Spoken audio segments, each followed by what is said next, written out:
Hello, everyone. Welcome to the second episode in the webinar series of the Sustainability Working Group from NCOSI. We are a newly established group, but look forward to having you all come out to many more of our webinars.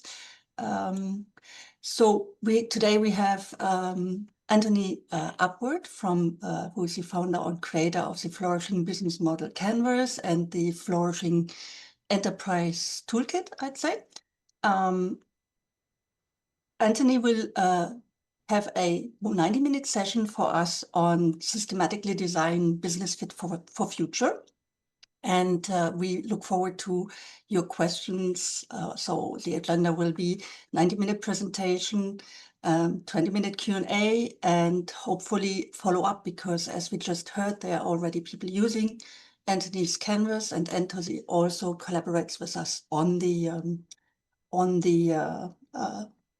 project we're working with right now in the sustainability group. One of the projects, I'd say. Sorry, I was looking at other things. I'm going to introduce you rapidly with the presentation, which is in the handout, Anthony. And if you feel that there's something else you want to add, just feel free to add that. So Anthony is a flourishing business architect and believes that business must play a key role in enabling the future well-being of humanity and all other life. He's the originator of the Flourishing Business Canvas. He's a fellow of the Canadian Association of Management Consultants with 35 years of experience. He's a visiting professor at university in Canada and Sweden and holds a Master of Environmental Studies in Business Model Design and Sustainability from York University, Toronto, Canada. He was born in the UK and is now based in Toronto. So we will have a link. There is a link in the document to Anthony's LinkedIn profile. So Anthony will present on systematically designing business fit for the future. And I let you introduce your talk further. Anthony, you have a take on the increasing complexity and how it relates to the work you do. I hand it over to you, and Hamza, if you want to add anything. Yeah, I have one point and maybe like info for everyone who is joining. So this session will be recorded. We are planning and still looking to how to get it into a YouTube channel. So we want to record all the sessions and get them to a YouTube channel. So just so you know, yeah, the session will be recorded and will be put in a YouTube channel. Okay, Anthony, the floor is yours. You're muted. So hello, everybody. It's wonderful to be here. Thank you so much for the invitation, Hamza, and for making this happen, Kai. It's lovely to be connecting to this to NCOSI and the Sustainability Working Group within NCOSI. I'm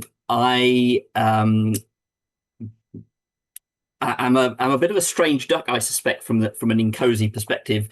Not only because I've been focused very much on the business side of things rather than systems engineering, but I am originally a computer systems engineer, so I do have some small appreciation for the work of NCOSI and the focus that you have. So hopefully I will be able to do some translation between the world that I'm going to be talking about and my focus and your world. But questions are of course welcome.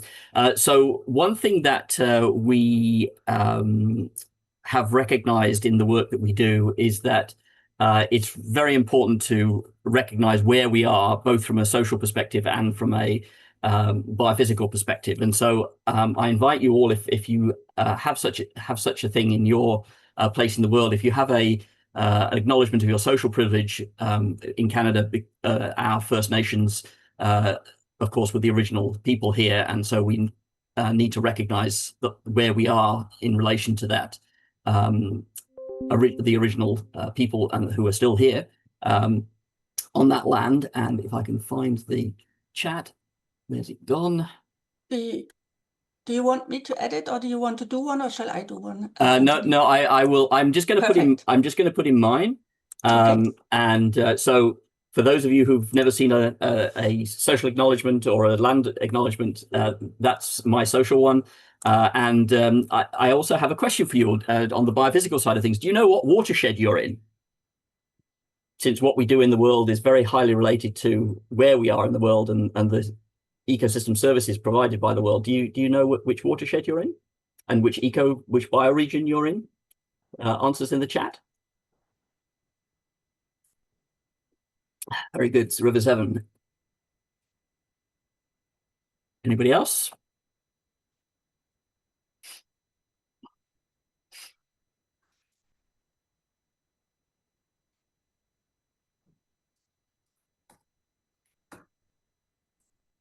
Okay, I'll share mine. So I'm in the Great Lakes watershed, specifically as a creek called Smalls Creek. Unfortunately, we've lost the indigenous name of that, and it flows into Lake Ontario. I'm just a couple of kilometers from Lake Ontario, where I am today.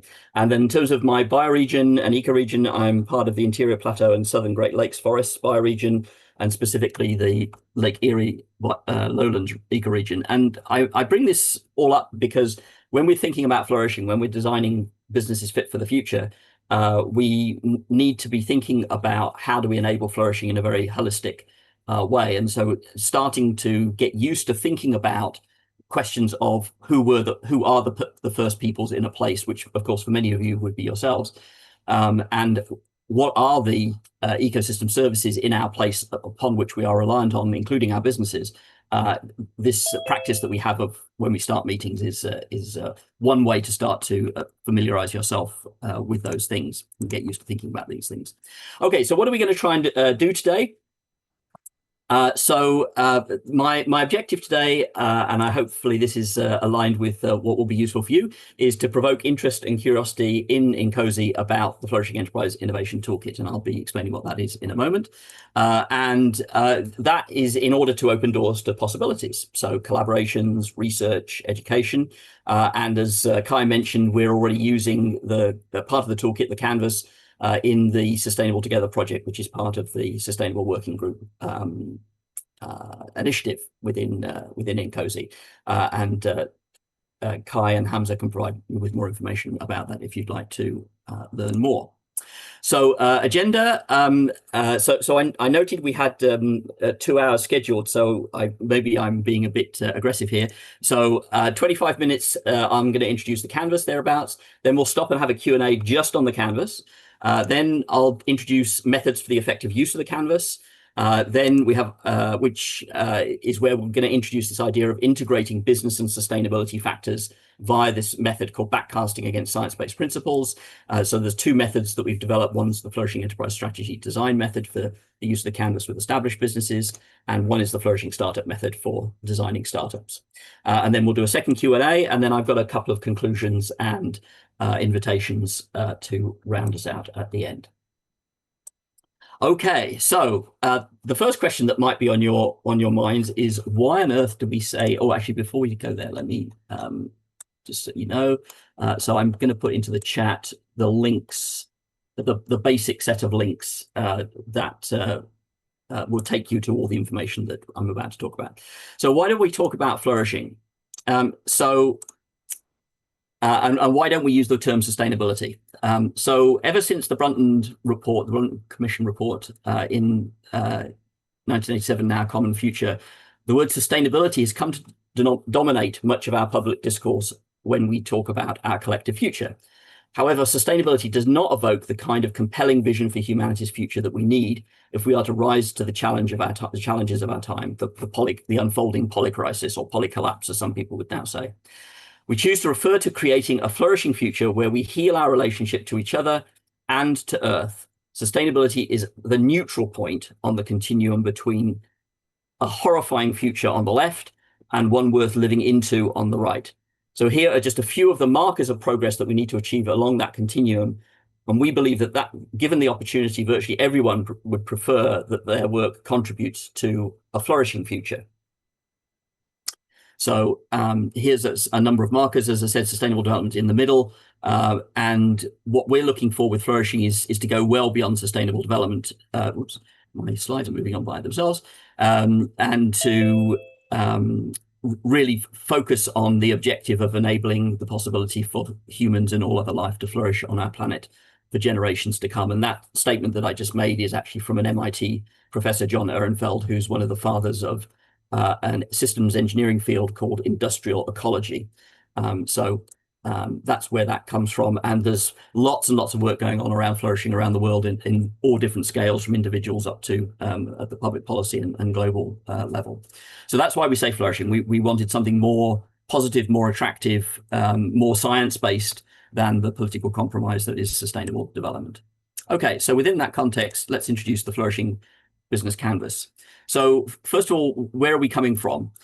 So the old way we used to think about business models, and indeed sustainability, is that sustainability is the thing that happened here in the middle of these three intersecting circles.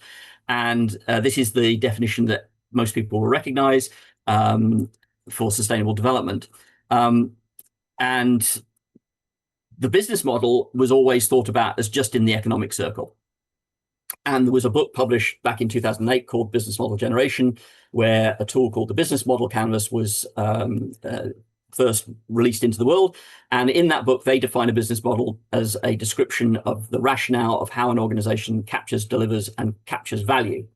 Now, I put financially in brackets there because, of course, that's all they were interested in, but they don't actually admit that restriction on their own tool. They just make it as an assumption that nobody's interested in anything other than the economic aspects of a business model. So here's the business model canvas, 9 questions. And the idea here is if you answer these questions well, then you're likely to have a business model that will, at least in the short term, be financially viable. But as you can see, there is no other definition of success other than money. And the social and environmental aspects are completely missing.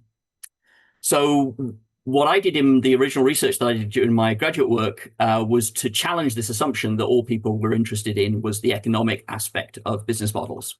And so the first thing I had to do was go back to the science and say, what would science say about how the world is?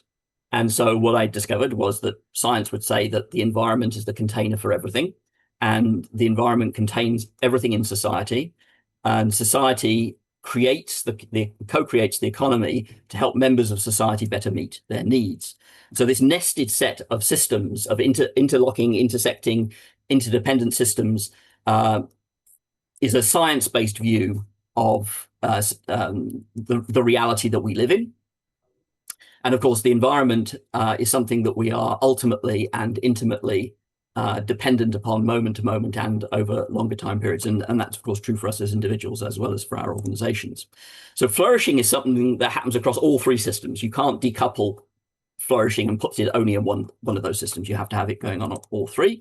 And when we talk about business models, we're talking about business models, yes, from an economic context, but because we now understand that the economy is inside society, inside the environment, we're looking now at all 3 sets of systems and how the business model relates to that. So our definition of a business model is that it is a description of how an enterprise defines and achieves success over time. It's the story and the numbers, and we're looking at how the business model is socially beneficial, environmentally regenerative, and financially viable. It's not an or, it's an and we're looking at trying to integrate the outcome of those 3. We don't see this as a trade-off. This is an integrated approach.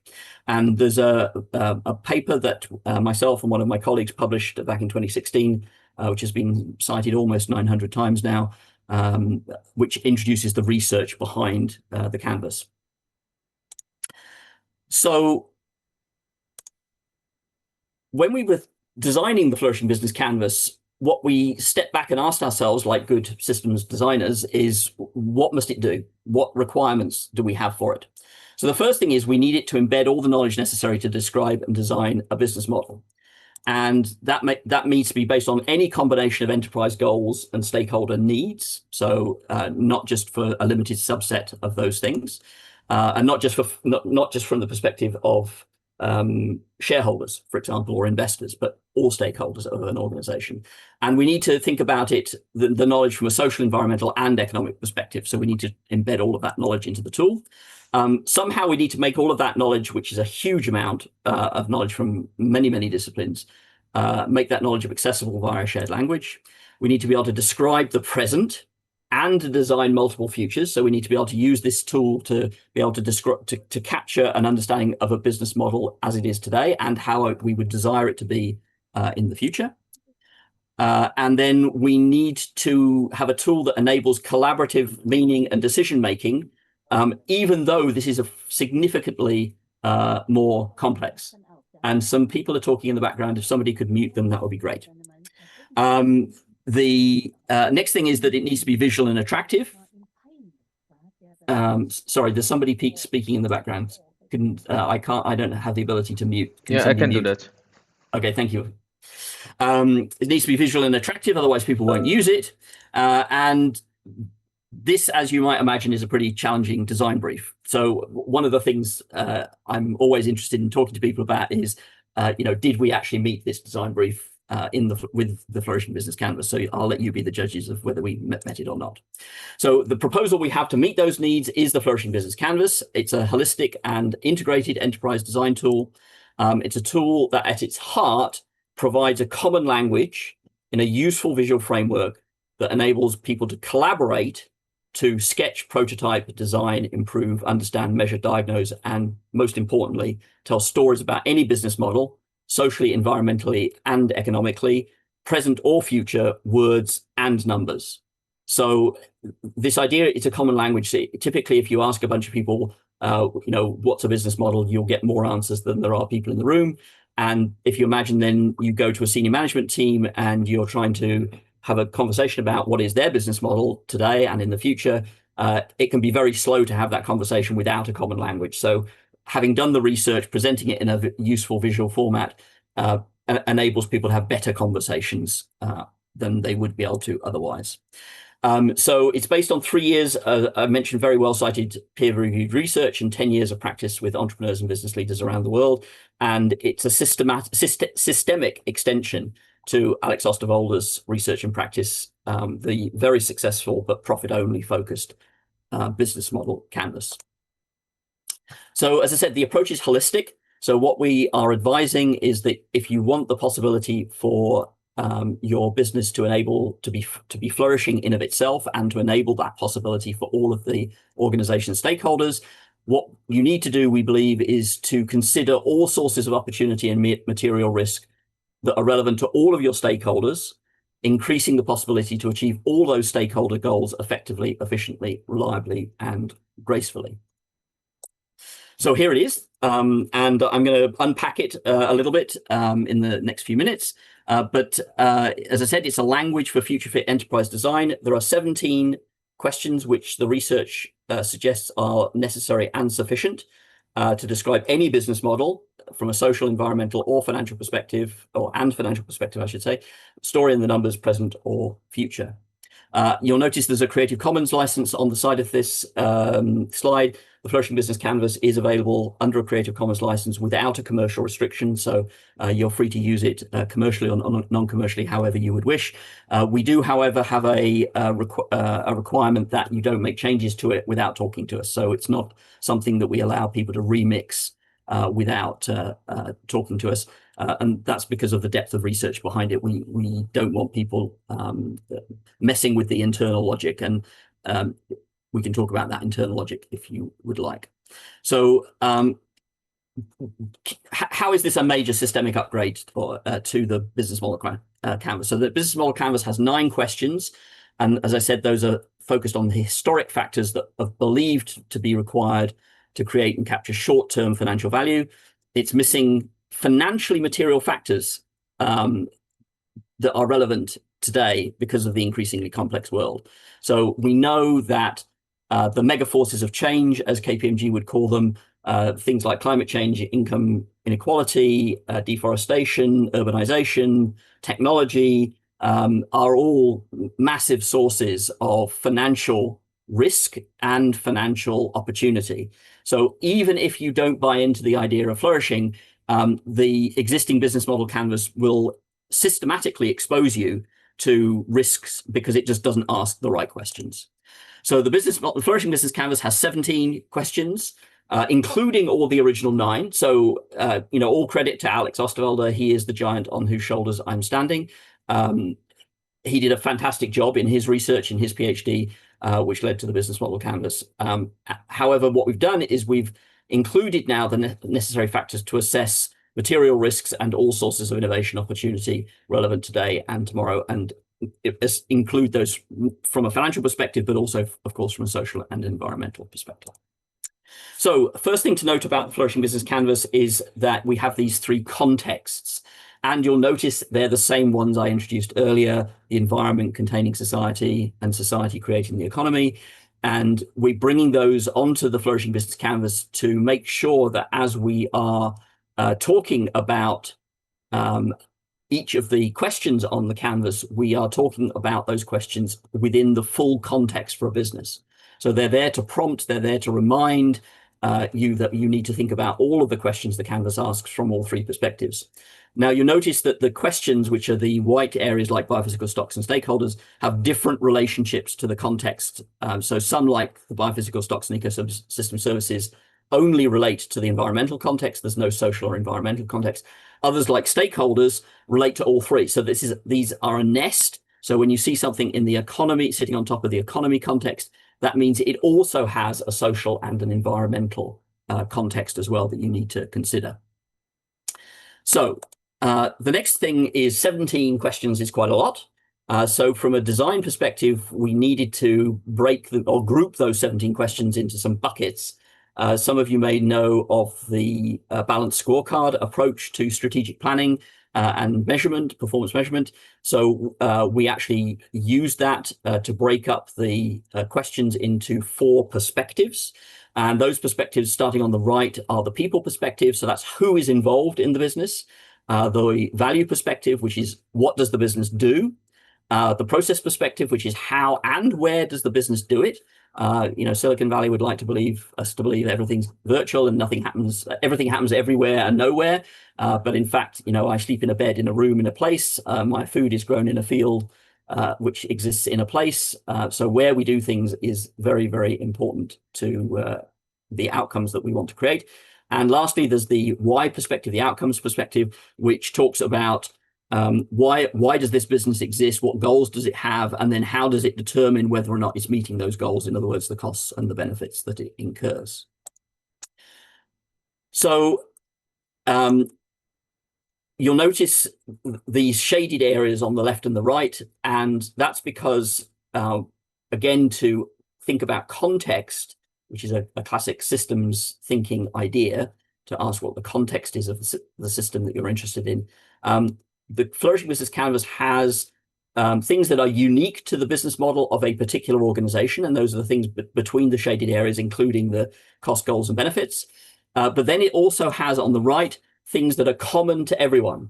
So the actors that are around your organization are not only actors for you, they are also actors for every other organization in your place or in your market.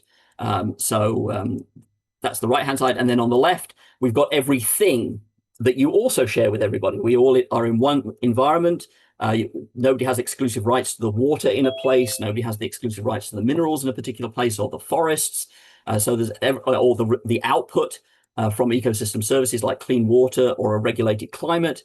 All those things are shared with everybody. So these 4 boxes on the left and the right are further context, more detailed context, adding to the overall context in the background. The next thing to note is how things flow. So once you come up with the purpose of your business, the goals that you have, that drives what the business then does, the value it co-creates, the value it co-destroys, and the products and services offered. The people, the behavior of the people in relation to the value is what drives the benefits. And then how and where you go about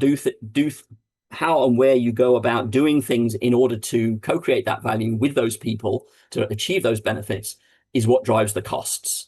And this is true of financial costs, but it's also true of social and environmental costs as well. Here are the 17 questions. As I said, the research suggests these are necessary and sufficient.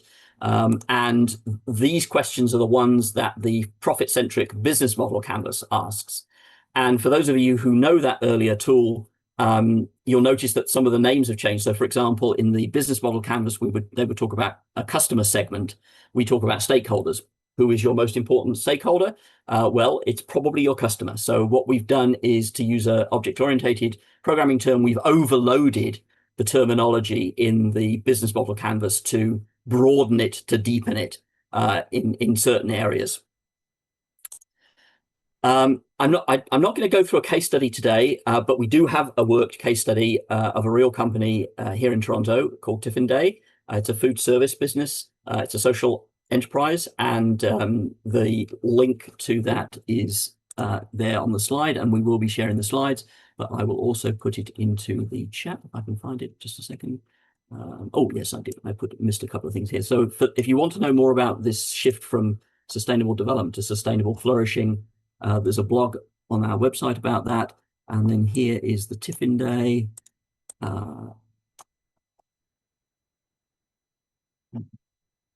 YouTube link. And if you want to know more about the research behind the canvas, then that's a link to the page on our website where you can go and read about the published peer-reviewed academic research. Okay, so key benefits of the Flourishing Business Canvas.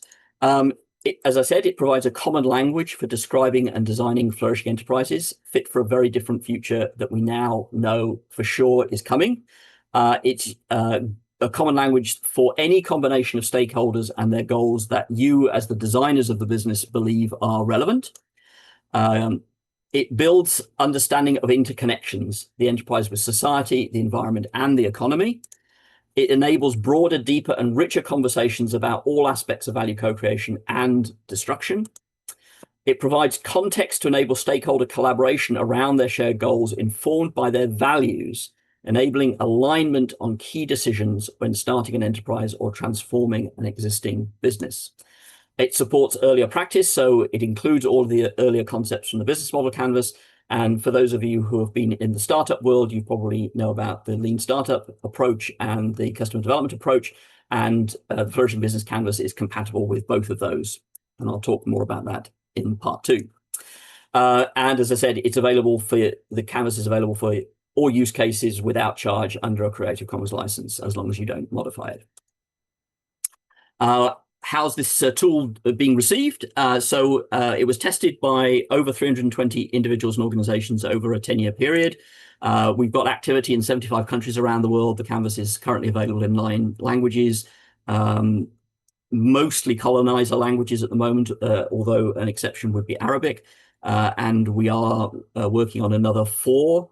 And we're very keen to collaborate with people in the community to translate it into non-colonizer languages, so Chinese, any of the Indian languages, any of the African languages would be really interesting for us to do.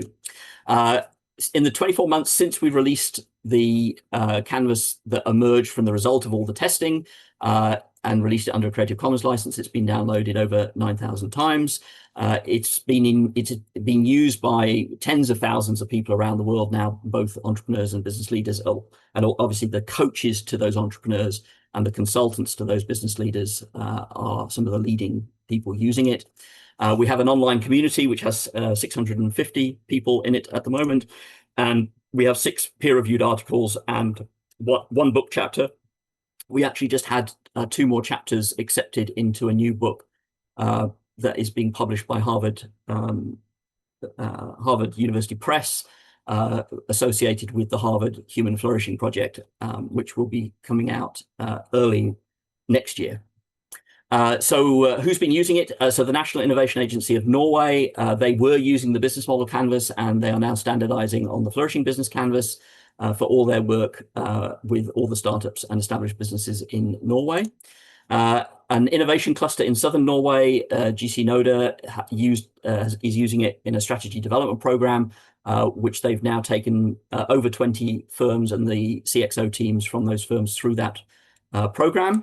The Pan-European Climate Change Initiative, EIT Climate Kick, developed an e-learning course on sustainable business modeling using the Flourishing Business Canvas, and a version of that is actually going to be released online on our website in September. One of the largest accelerators in Canada, District 3, based out of Concordia University in Montreal, has put hundreds of entrepreneurs through what they call their social program, using the Flourishing Business Canvas.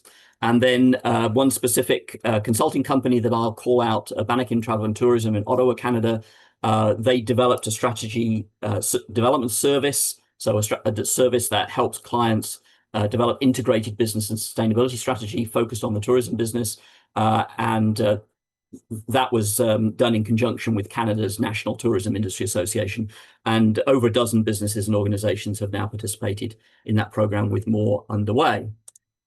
So that's where we are in terms of its uptake and use. So I'm going to stop there. I'll stop sharing for a few minutes and take questions for a little while. What are your curiosities? Yeah, thank you very much, Anthony. Does anyone have any question? One question from me, Anthony. Slightly cheeky. Is there anything else doing this, or is it unique? There are many people who have taken the business model canvas and, what I would say, bolted on some considerations of sustainable development. Mm-hmm. We are not aware of anybody else having done the deep dive into the science to figure out the interdisciplinary science that we've done. No.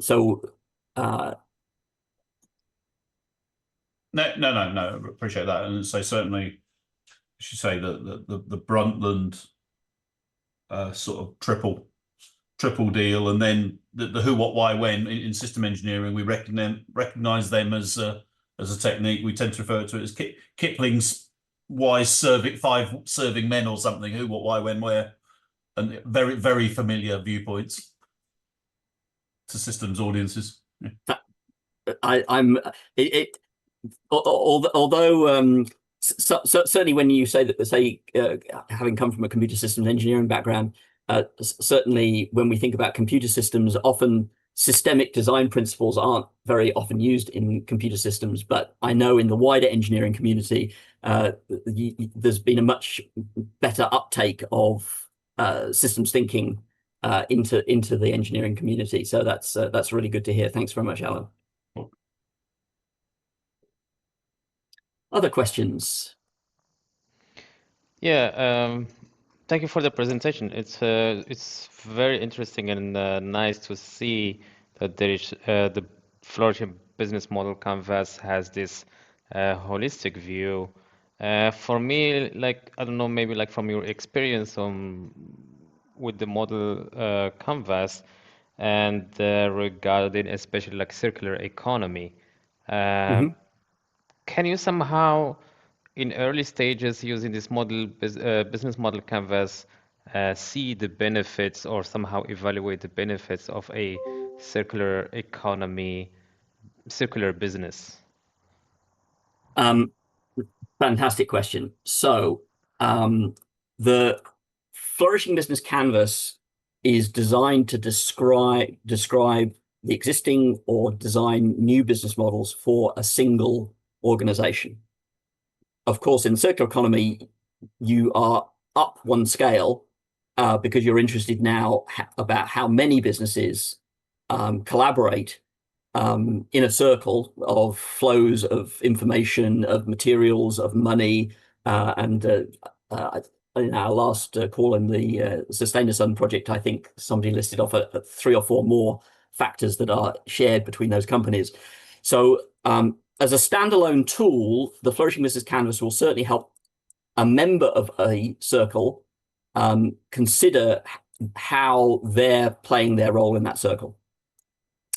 Some work was done by a Danish professor, actually in the renewable energy space, René Rohrbeck at Aarhus University in Denmark, on what he called collaborative business modeling.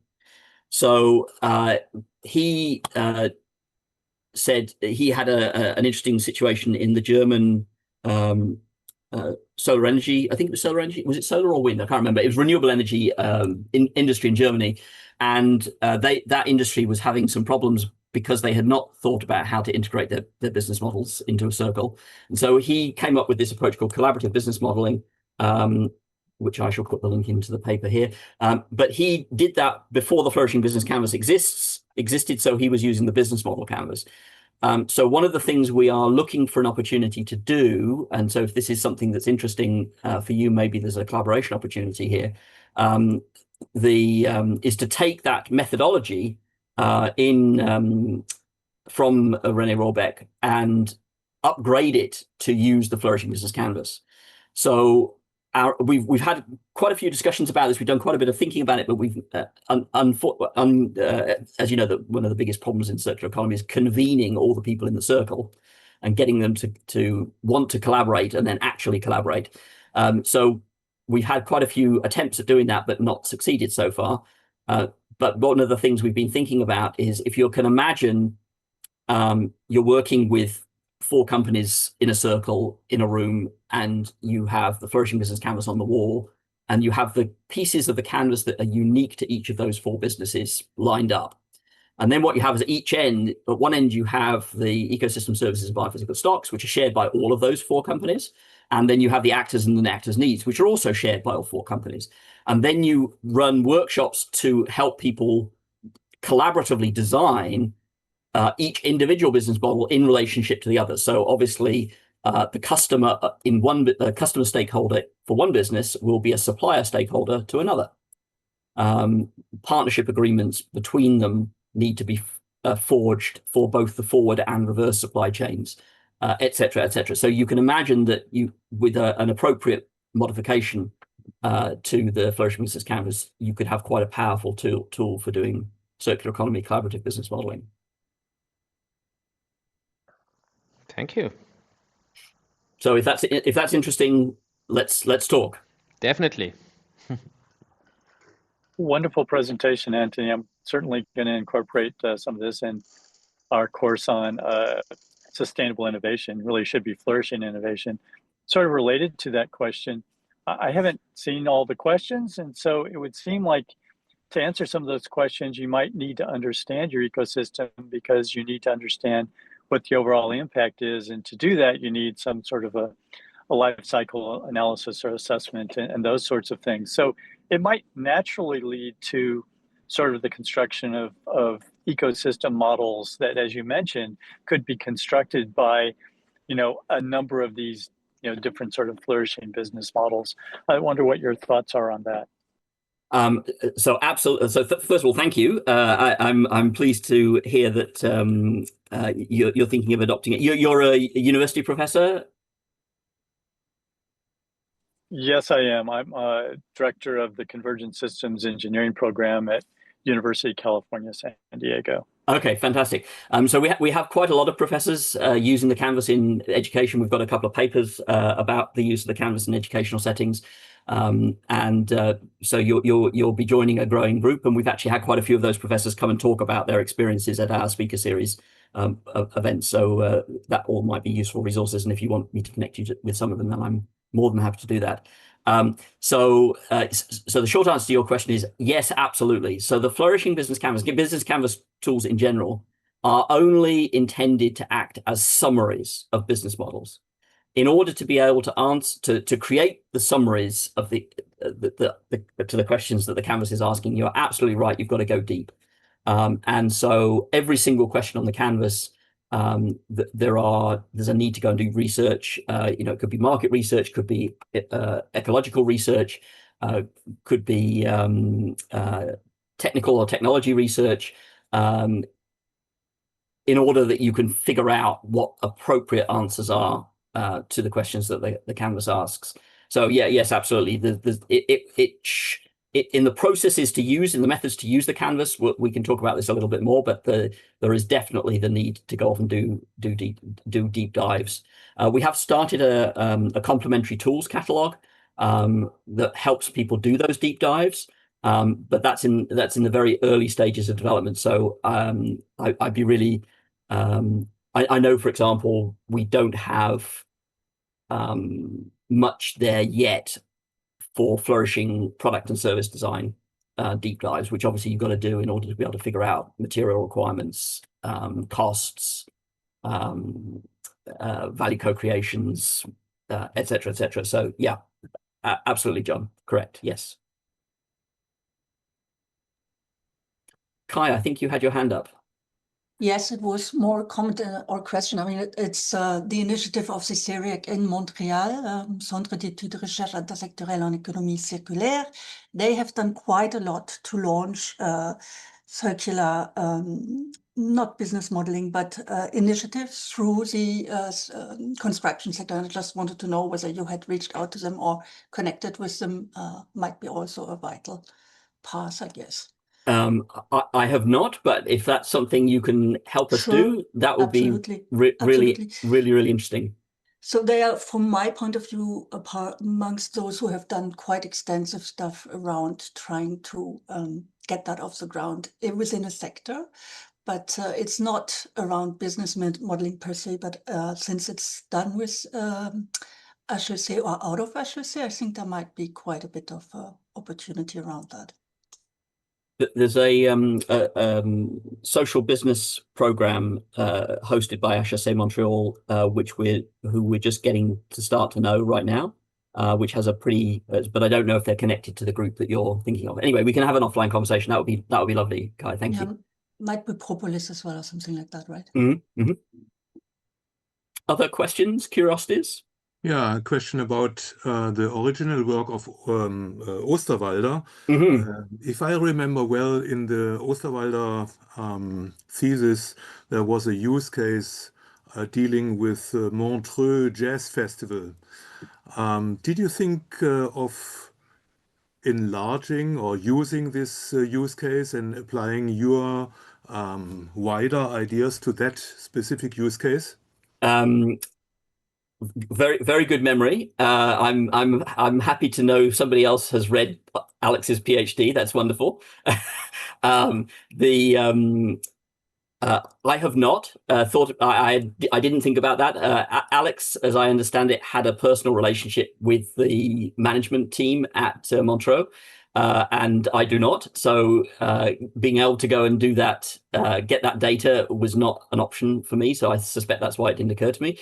The Tiffin Day case study is my equivalent, I would say.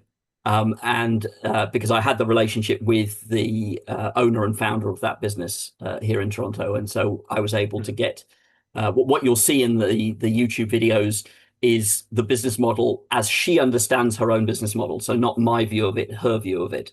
Yeah. Okay, thanks. And one question. Thanks for the presentation. Did you get the opportunity to see how it could map with new standards regarding circular economy, like the ISO 59000, all of these new standards that are pushing? I think this, when we look at the terminology, this system of interest aspects that you are describing, and I think there is also a dedicated standard on the measurement of circularity, the review of the business model implementation, the value network, etc. So how does this new standard fits into the framework? We have not done a formal assessment of the how the Flourishing Business Canvas supports and enables those standards to be operationalized. If that's something you'd be interested in doing, I'd be interested in talking to you.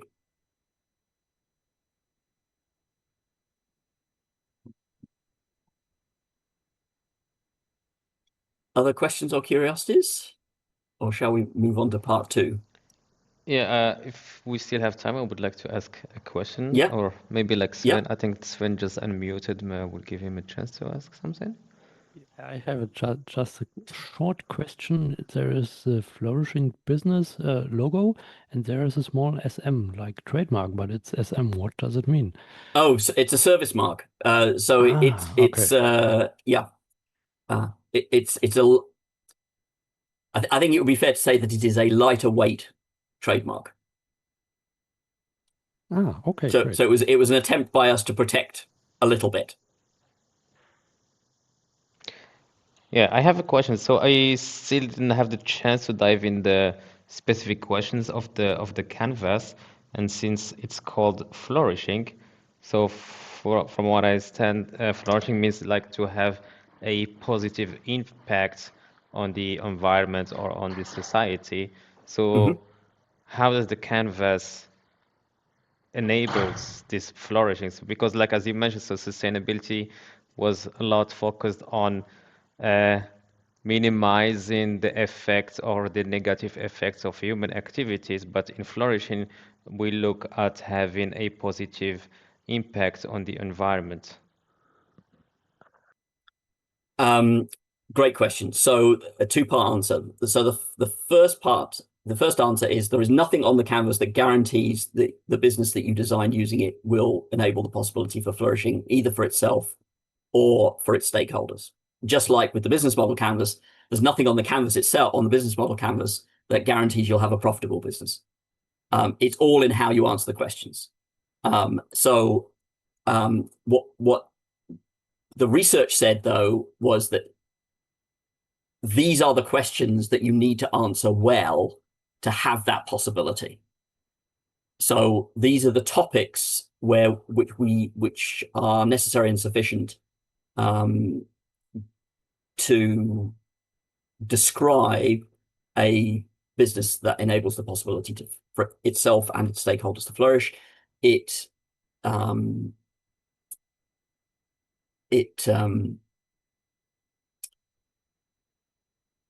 depends on the purpose of that the people doing the design have for the business. So if your purpose is just to make money, you'll still get a lot of value out of the Flourishing Business Canvas, because there are a lot of, as I mentioned, risks to making money today that come from the environment and society and the wider economy. And if you don't pay attention to those, then you're going to be putting your ability to make financial profit at risk. So you can use the Flourishing Business Canvas if your purpose is to make money. But at the other end of the spectrum, you could say, my purpose is to have this business over time enable the possibility to flourish for itself and for all of its stakeholders to flourish, in which case you will answer the questions differently. We already have short videos that describe each box on the canvas on our YouTube channel, and we have a reference document, the interactive guide, you can download for free from the website, which introduces the questions in some detail and starts to talk about what good answers might be to the questions. But we are working on a comprehensive reference material to which we've tentatively called the Good Answer Guide, which would actually provide advice based on that. We'll come back to that a little bit later on. The Future Fit Business Benchmark is an interim and very useful way of thinking about it. So we'll come back to that. Does that help? Okay, perfect. Great, thank you. All right, so maybe we'll move on. So let me share my screen again. So part 2.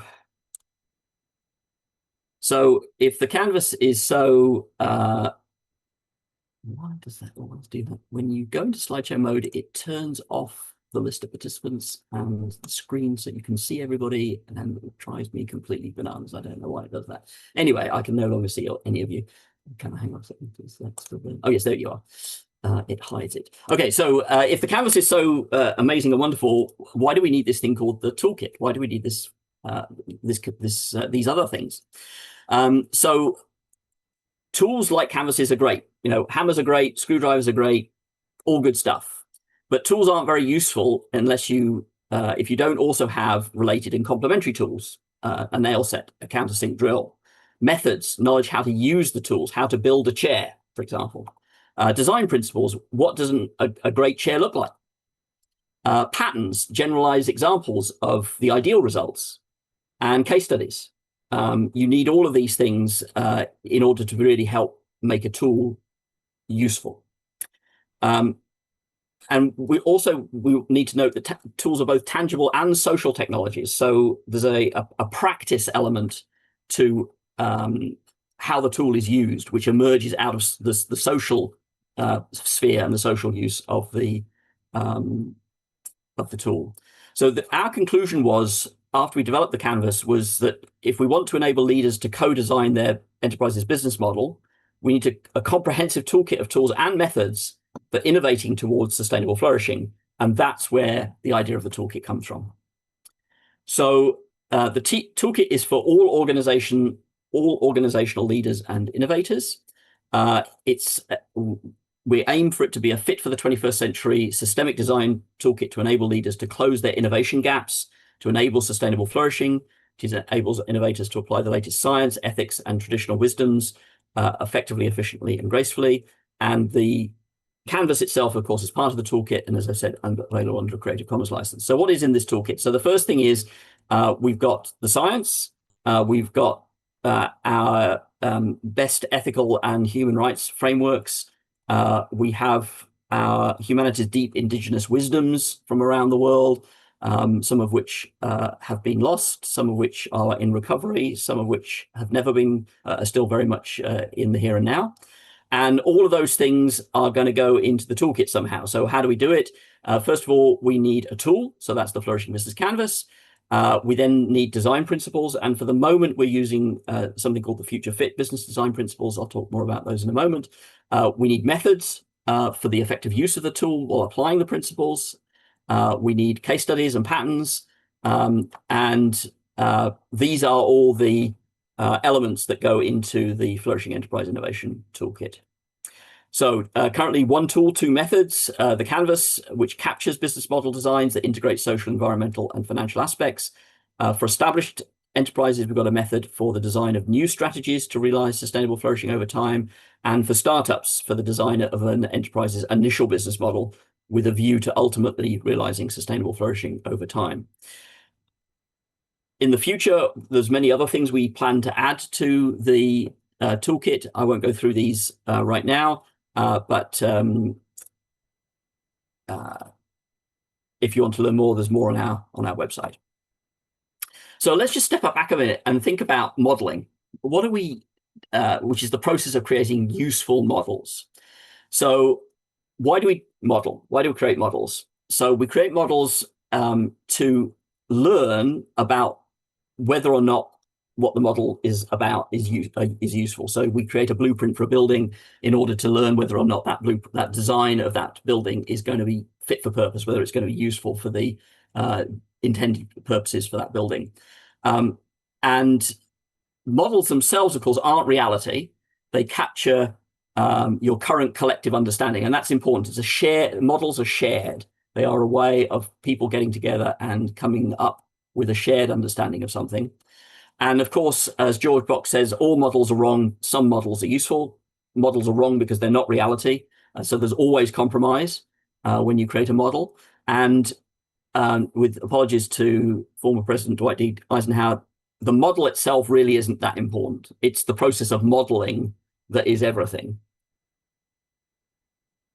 So what's the overall process for business modeling? What's the overall learning process that we go through? So we start with the world and the nested set of systems in the world, the economy, society, environment, and stakeholders of a business undertake what we call discovery and uncovery research, and they also do validation and testing research in, with, and from the world.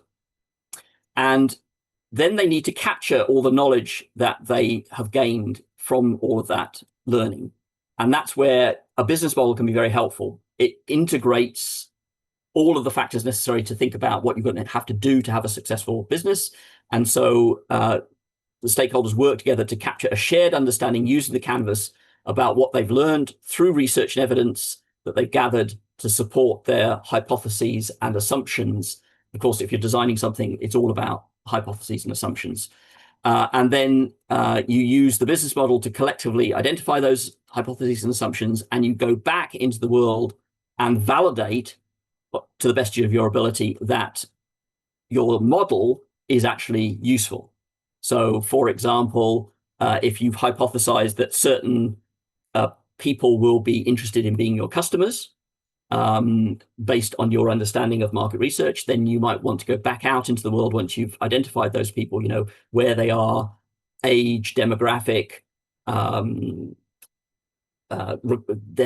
problem or the need that they have, and actually go and try and find some of those people and share a prototype of your product or service with them and get them to give you feedback. And so this is the applying the scientific method to this learning journey. So lean startup was the method the approach that originated this idea of applying the scientific method.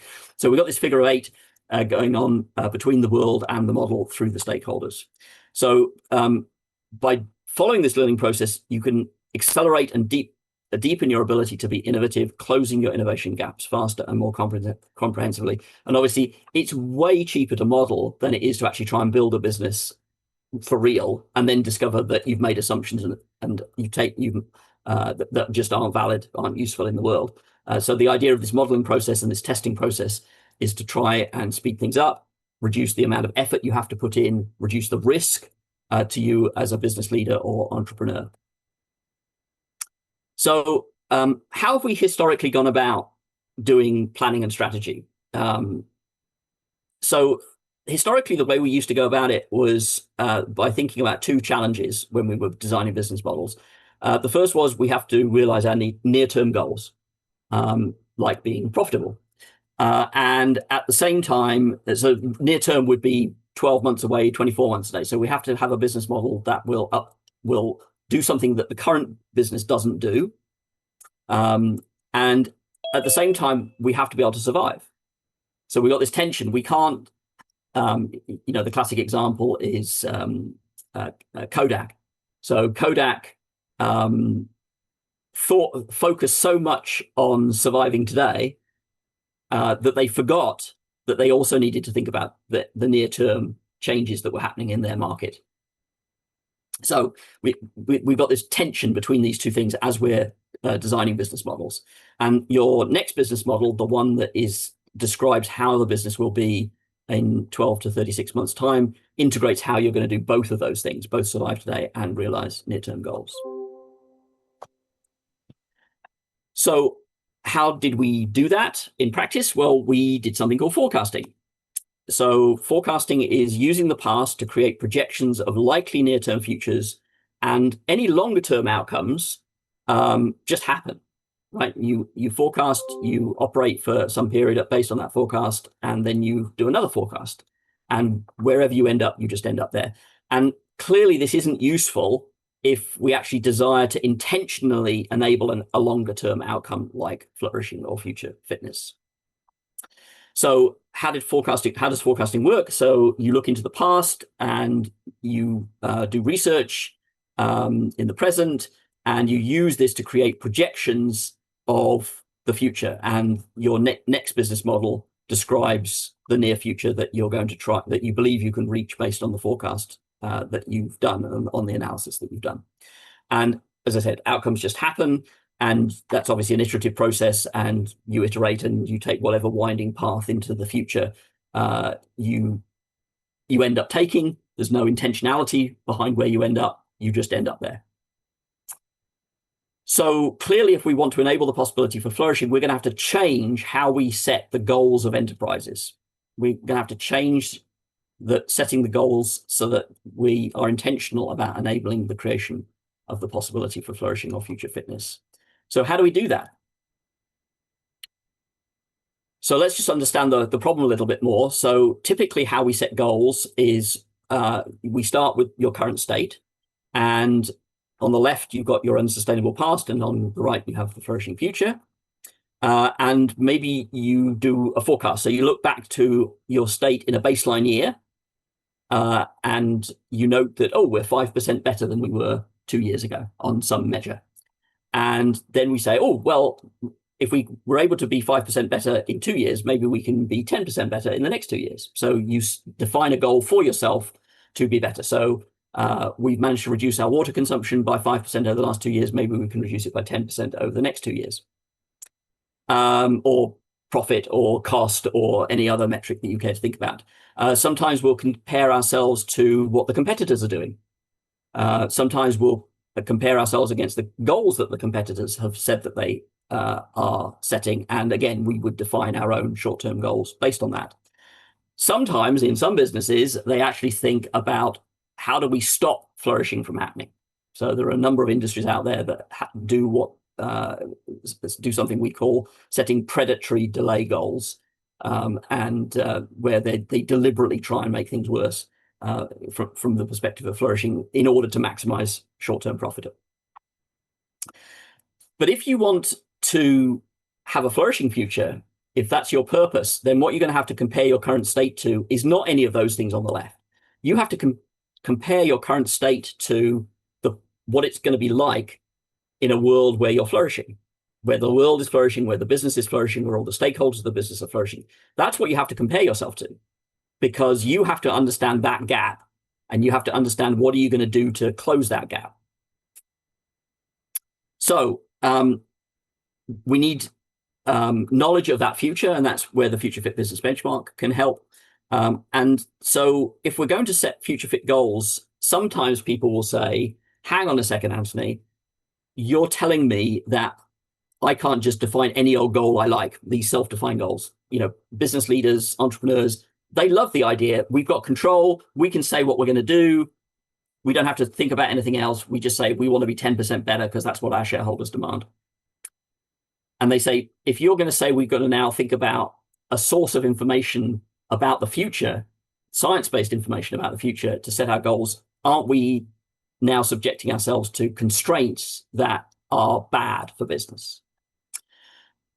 What we've learned is that constraints is actually what enables learning and innovation. So we can imagine any future we like. They could be possible futures, impossible futures. They could be desirable or undesirable. The values that we hold and the design principles we choose determine whether or not we'll imagine futures and choose purposes that are feasible, i.e. futures that are possible, likely, and desirable. And so learners and innovators enable their unlimited creativity to imagine improved futures by constraining those futures by design principles they choose based on their values. So the classic non-business example of this is any artist. If the artist has no constraint, if they have not yet chosen the medium in which they operate, clay, paper, canvas, marble, etc., or a performance space, if they have not yet chosen their tools, paintbrushes, oil paints, water-based paints, clay, a wheel, hands, all of those things, they can't create. It's not until they have a frame around the canvas, that they've got the block of marble in front of them, the lump of clay in their hands. That constraint is what enables their creativity to happen. And so we believe that this is true in business as well, that by thinking about the constraints of a flourishing future, it will actually increase the amount of innovation and creativity that people bring to the table, not decrease it. And I'm going to be very interested in the Q&A to see if this resonates with you as systems engineers, because my sense is you're always operating against constraints, and that's actually what it's all about. So if we don't constrain our future stories by principles informed by our scientific knowledge, humanity's deep indigenous wisdoms, and our values, then it's likely our future business model designs will not be possible, likely, or desirable, so they'll be highly risky, and they'll be full of unintended consequences for ourselves and others, which of course is exactly what happens today. People don't think about these things. They set short-term self-defined goals. They don't think about what the science says is required to have the possibility for flourishing. And guess what? We have massive unintended consequences emerging from all of our businesses, creating much of the impetus to the poly collapse. So what are the requirements for a new approach? Now we've got to balance three things. We've got to realize long-term purposes now. If we don't have long-term purposes, if we don't say we want to enable the possibility for flourishing, or at least cause less harm, then we aren't going to cause less harm. We aren't going to achieve those goals. So we've got to focus on achieving those organizational long-term purposes. But if you only do that, you're never going to survive to create it. You'll go bankrupt in the short term, because it's not possible to do all the things science says you've got to do and flourish in today's conditions, market, customer preference, law, regulation, etc. You can't do it. So you've still got to survive today. So we've got to design not only to be achieved long-term purposes, but also to survive today. So you've got to be sufficiently viable today. But if I only focus on surviving today, I will never contribute to realizing my long-term purposes. So the opposite is also true. And last but not least, we've got to do no harm on the journey. So as we're working at being surviving today and moving towards long-term purposes, that journey, we've got to try and do it in a way that doesn't make our global challenges even worse. And what we've observed is that business models integrate how you intend to do all three of these things. So with that understanding of the challenge, what are the requirements for a new strategy and planning approach? So what we need is an approach to strategy and planning that doesn't start with looking into the past, but starts with the end in mind, starts with the objective, starts with the purpose, and then proactively explores what a feasible long-term future looks like. And that's very different from historical planning approaches where goals are near-term, incremental, set by yourself. Now we have science and indigenous wisdom tradition-informed descriptions of what is feasible, and hence creative constraints on long-term enterprise purposes and associated goals. So once you've done that, once you've looked at the end in mind, then the next step is you need to come back to the present and explore how the enterprise can proactively move towards those long-term goals in the near term, while at the same time remaining viable and doing no harm. So we've got this two-step process. We need to go into the future, then we need to come back to the present and think about near term. So this is very different from forecasting.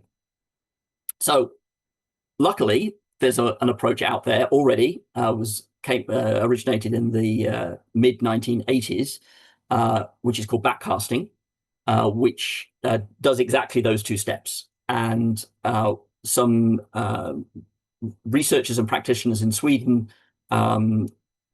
amended that original method to say that backcasting itself is unconstrained. We need to actually constrain it by science-based design principles. So that's what the methods for the effective use of the canvas are based on, backcasting against science-based design principles. And I will share a couple of links here if I can find them. Yeah, here we go.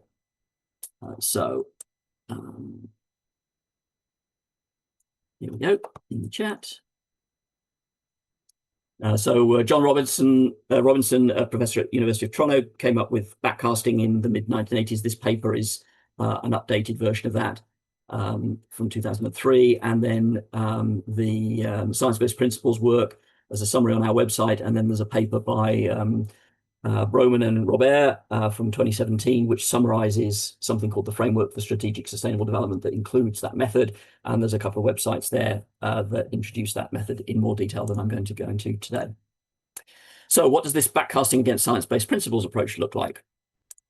So we start with the present, looking to the near term and the future. We've got a procedure we call ABCD, and it's an iterative process. So this is not something you do once and forget, because each time you go through this iteration, you're going to learn stuff. The world will change. You will have to adapt. And your ideas about the values you hold about what a good, right, and proper future will change because our values change. Think about the amount of social change around values that has been even in the last 10 or 20 years. It's absolutely enormous. So things change. So we've got to accommodate for that. So you start with step A. By coming up with an inspiring vision for the business. And you creatively constrain that inspiring vision by the organization's purpose. Is it just to make money? Is it to enable the possibility for flourishing or something in between? And you also constrain it by the science-based future fit design principles, which I'll talk more about in a moment.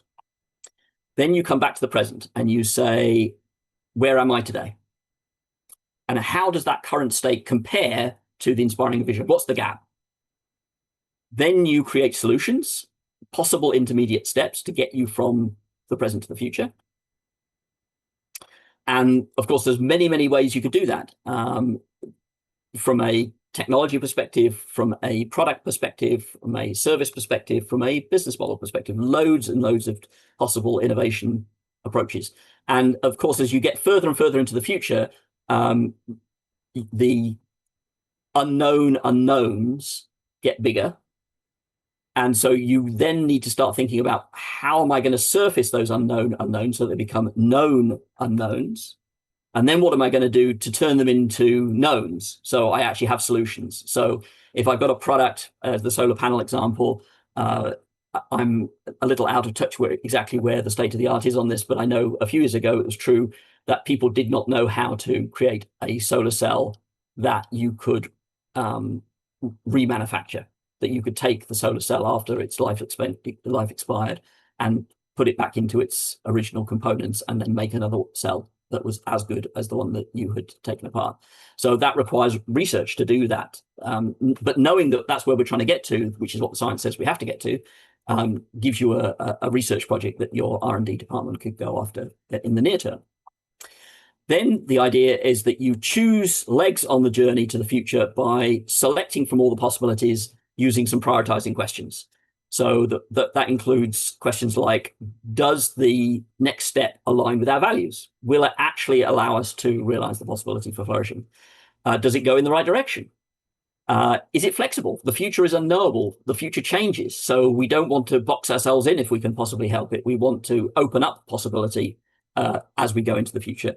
And last but not least, is it a good return on investment? Because the short term matters. We have to, and we need to be able to fund all the changes that we need to move towards that inspiring vision. So from a business model perspective, that means we've got to have 3 business models. So here's A, B, C, D.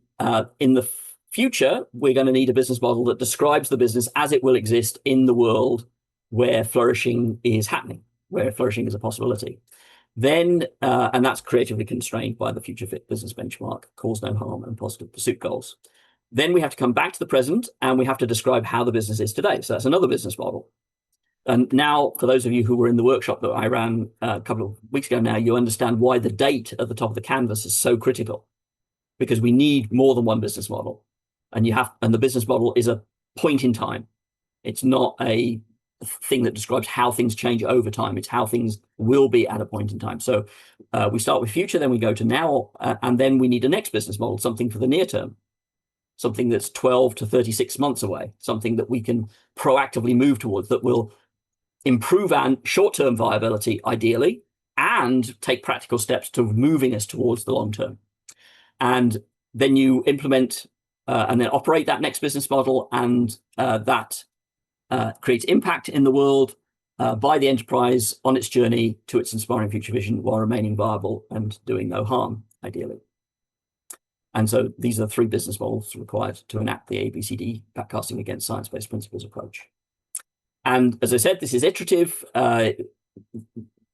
Once you've done this once you've, 12, 24, 36 months into the future, you've actually operationally, your next business model has become your now business model. Then you have to do it all again, because the future's changed, the world's changed, technology's changed, values have changed. So you need to go through the same ABCD process again. So what's this Future Fit business benchmark that I keep talking about?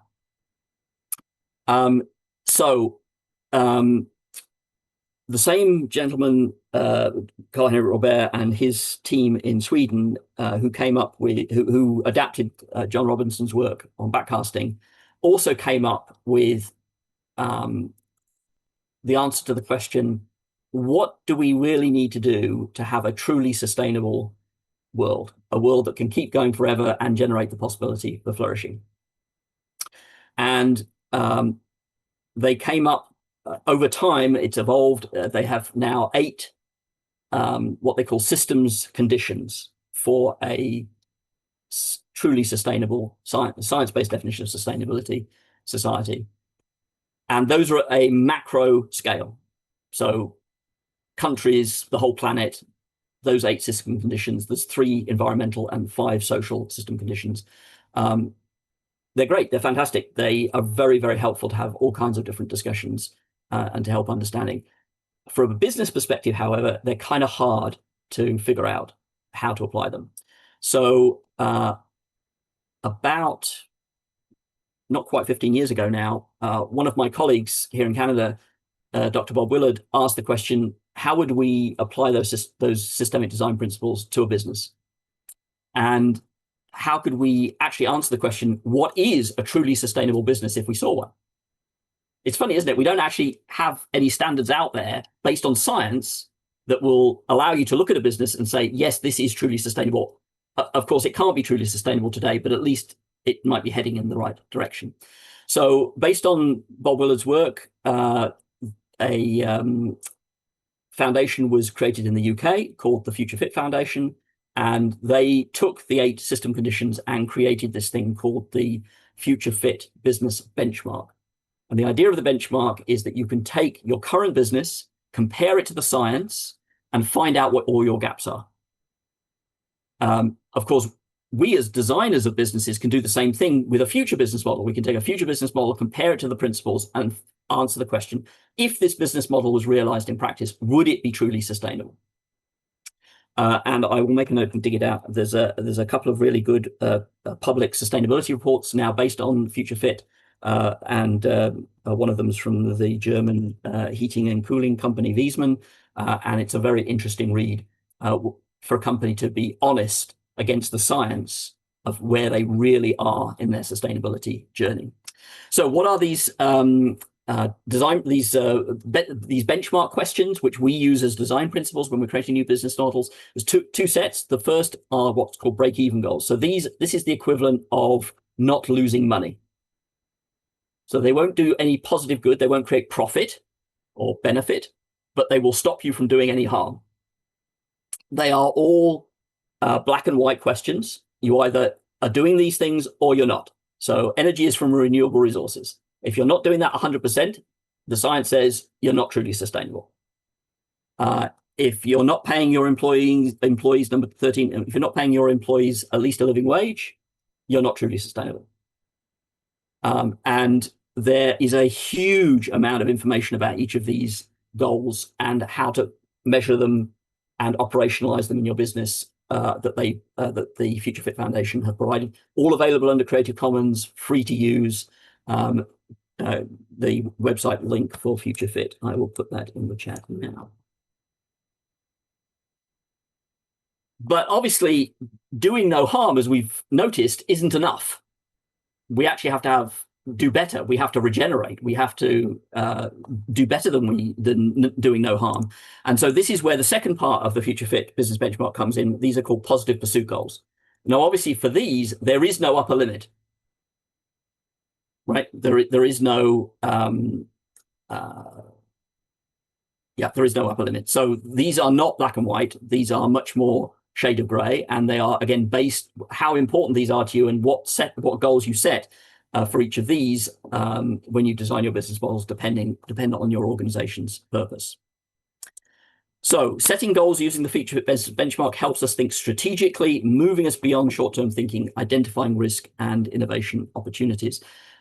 Somebody, I think actually, hold on, let me get my pictures of all of you up again. It was, is he still here? One of the gentlemen who was here right at the very beginning said he was interested, he was focused on buildings. And I'll dig out the link for this. There is an organization in the United States called the International Living Futures Institute. And they have come up with a science-based definition of a sustainable building, also based on the same 8 system conditions that Future Fit is based on. There are over 800 buildings around the world now that are certified to that standard. And of course, when they did that, they immediately ran into the problem that a lot of the products and services, like solar panels, that go into a truly sustainable building also need to be truly sustainable. So they have come up with product standards that are based on the 8 system conditions. So between the International Living Futures Institute and the Future Fit Business Benchmark, we have a pretty, thank you very much, Kai, we have a pretty comprehensive set of science-based definitions for business models and for products and services.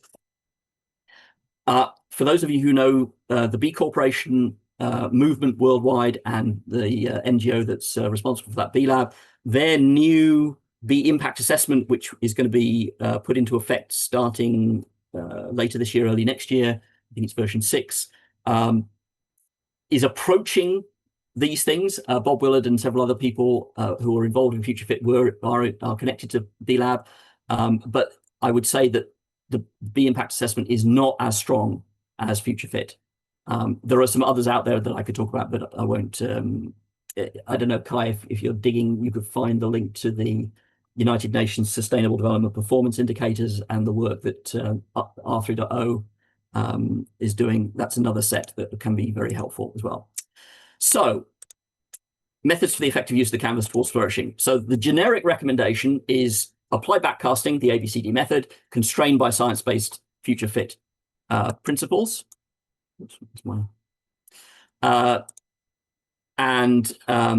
For established enterprises, we have the Flourishing Enterprise Strategy Design Method. That's been published in a book in 2019 by myself and one of my colleague, Stephen Davies. This book is really interesting because it is, unfortunately, to our knowledge, the only book on business strategy. So a book that a business school, it was written, the editor is a business school professor in Germany, Thomas Wunder. And it is the only book we know of that constrains microeconomic organizational business strategy with macro ecological economics.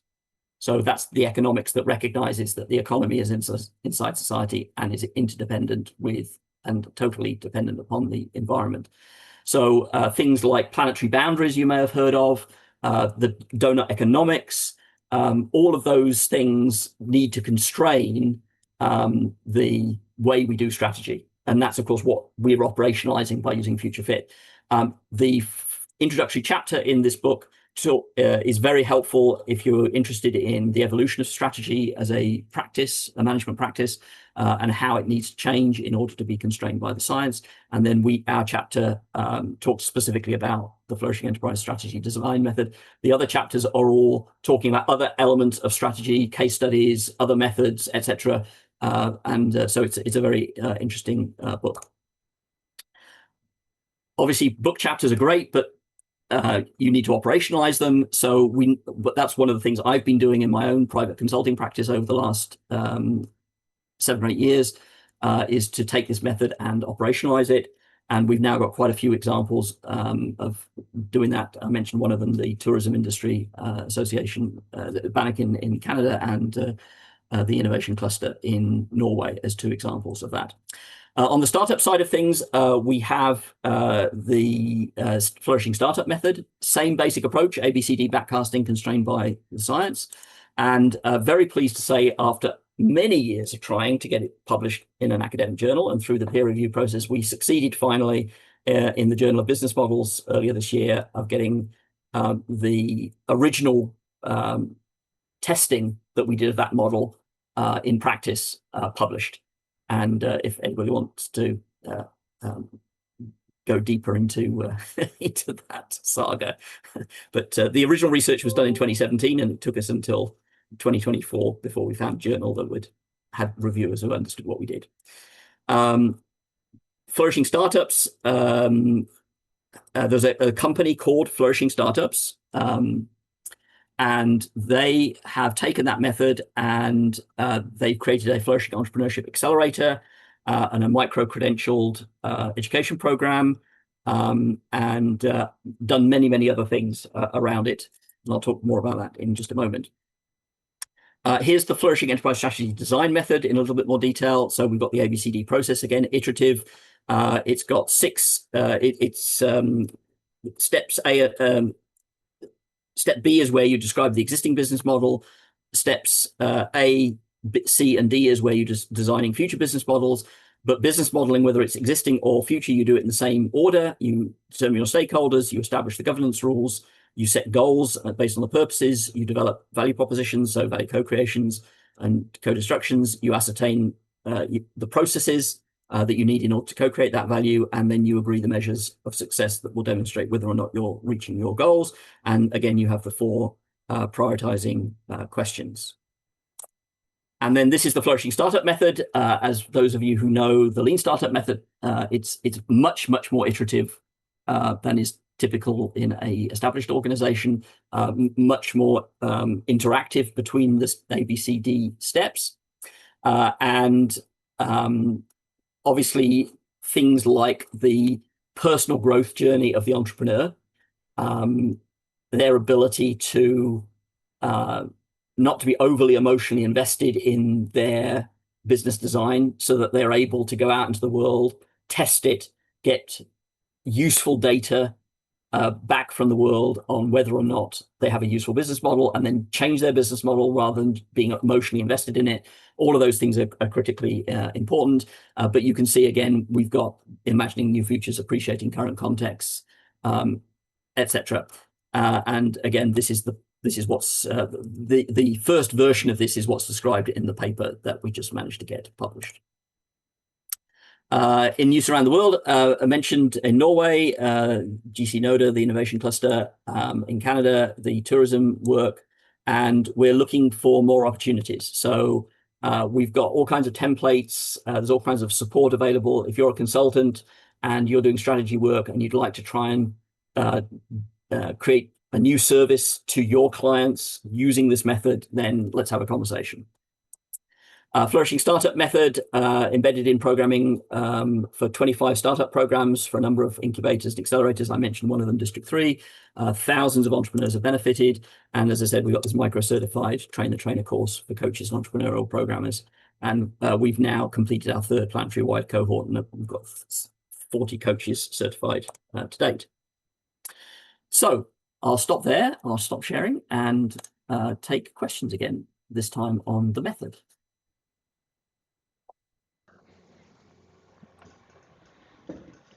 Well, great presentation, Anthony. Maybe we can do a short applause for the great insight. Thank you very much. It's very great detail, and yeah, it's amazing. So who has a question? Axel. Oh, we got lots of. Oh no, hand clapping. Thank you. Oh, we see the hand clap. and party balloons. That's great. Thank you. But Axel, I think you had your hand up. No, I didn't. Oh, I see. You were clapping as well. Okay, thank you. Alan. Yeah, continues to be really good stuff. More of a, well, 2 things. I think a comment. You're absolutely backing up your earlier statement that, if you like, this is underpinned with, if you like, research and science rather than a nice picture I drew. And I think, as you can tell, you've got an audience who appreciates being able to read behind things. Yes. And some, yeah, obviously there's awareness of some of the stuff before. I think that's sort of right up our street. Two comments from me. Your mention of future fit is interesting because there's been a fairly disastrous local NHS transformation of hospitals in Shropshire under the heading of future fit, and I wonder whether it was inspired by those methods or not. I will find out. But I don't think so. The term future fit has been used by a few people in a few different contexts. I don't believe. Not your method, but the science-based, the 8 goals and that. I know someone close enough to it who may be able to answer that question. Okay, I mean, okay, all right. Yeah, the other thing, just a bit more general, going through my mind is that how do we connect this to system engineering? What there's an overlap to some extent, I'm sure. And there's probably interfaces. It will be interesting in the medium term to explore how this method relates, I guess, to the more specific systems engineering delivery of things. I'm sure there's a relationship. It will be an interesting thought experiment for the sort of well, obviously we say, well, this is a really great method. It's really useful. I bet there's some plumbing between the two in some way, or an overlay or an overlap. don't know what other people are thinking. Absolutely, there is. You know, the design of products, the design of facilities, which I think are key elements of what members of Incosi do professionally, are totally integrated into the business model, and the business model is totally integrated into them. Absolutely. We have done, there was a PhD student in Belgium who did some absolutely fascinating research on how do you do product design, the process of product design, when you're starting to think about these types of purposes and goals.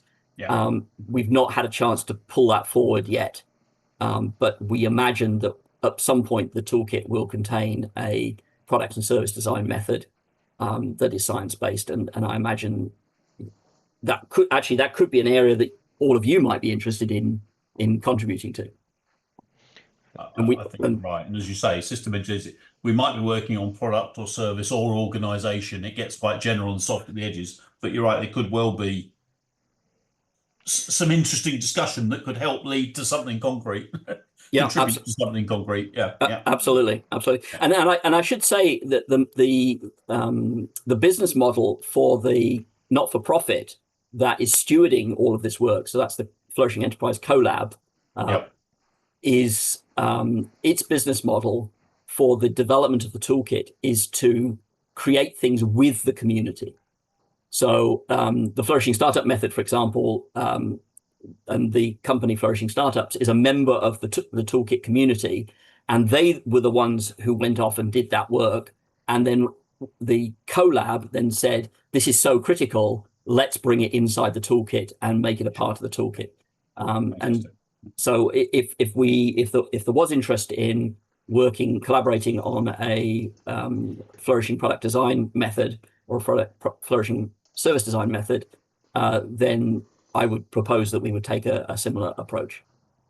Brilliant. Thanks. Yeah.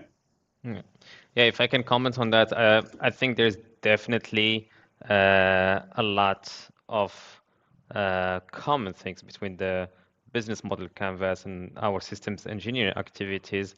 So I don't know really any work that's worked on integrating the business model canvas with the systems engineering activity, but this is definitely one of the first topics that we want to look at. We want to look more how to integrate these two words that has been looked on somehow separately.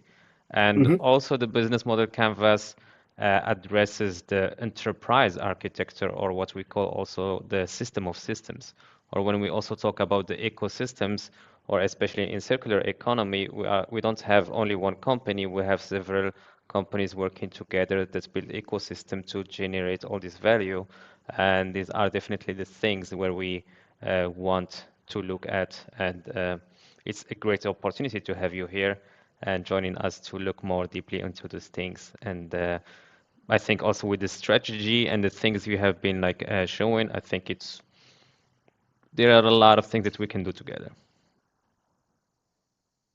Very exciting, Hamza. I'm delighted to hear that reflection. Cool. Any other questions? So, Sandrine, do you want to ask your question maybe directly via the microphone? Yes. Do you hear me? Yeah. Yes. Okay, thank you. So my question for you is, you never mentioned, or maybe I'm wrong, I didn't notice you didn't mention sustainable regulations that are increasing. We have more and more in our companies regulations to comply with. So my question is, do you consider that this sustainable regulation could enable flourishing objectives and activities, or the contrary, that going through a flourishing strategy, I think it's obvious, would enable compliance to sustainable regulation. But could we use regulations that are imposed to us? Here we don't have the choice. We are constrained by regulations. So I would like to know what is your position on this, your your interpretation? Absolutely, that's a fantastic question. Thank you, Sandrine. So where to start answering that? So the first thing to say is I did say something, I hinted at this very slightly when I said that when you are thinking about your next business model, you need to be viable in the near term. And obviously, yes. That means you've got to comply with regulation as it is and as it is emerging in the near term. I think the next thing I want to say is in many cases, I will go as far as saying in the majority of cases, regulations are political compromises. They are not based on the science, or maybe they were originally influenced by the science, or the science highlighted a need for regulation, but the ultimate result is, by the very nature of regulations coming out of government, are an inherently political process. So one of the, again, it doesn't always happen, but one of the things that very often happens is a company with a leading edge solution to a particular environmental problem will go to the regulator and say, you need to change the regulation to make it mandatory that a solution like ours, they don't say, of course, it has to be theirs, but it has to be like theirs, is required in order to comply with the regulation. And that's called regulatory capture. It's a classic competitive technique that is taught in business schools as a proactive way businesses can secure markets for long periods of time because the regulations are relatively slow to change. So that's not good if our ultimate objective is flourishing. So how could, given those challenges with regulations, how could regulation be used as a as part of the levers to system change? I believe it can, but what it requires is that organizations, when they set the objective, their objective to enable the possibility for flourishing over time, they ask what regulatory environment will be required aligned with the science, and then go and through their industry associations, so non-competitive forums, maybe bringing in other elements of civil society, go lobby for appropriate regulations. And an example where this has happened or is happening is in extended producer responsibility related regulation, where it was clear that the take, make, waste mode of operating, where companies said that as soon as they sold something, it was no longer their concern, was not compatible with science. I think you could argue it's not morally or ethically good either. And so the extended producer responsibility regulations were born out of that insight. Unfortunately, I'll talk to Ontario now because we're just about to implement a portion of our EPR regulation starting January 1st next year. The companies have now convinced governments that the original very strict regulations are bad for business. And so a lot of the original intentions behind EPR in Ontario are being watered down, and it remains to be seen really if it has any meaningful effect on improving circularity, which was the original objective. So yeah. Okay. Does that help, Sandrine? Yes, that's very interesting, your analysis of this. Yes. I think regulation has a role to play. One of my other, actually, you remind me, one of my other case studies, which I don't have videos for yet, was a cheese manufacturing company, also in Ontario. And in that case, they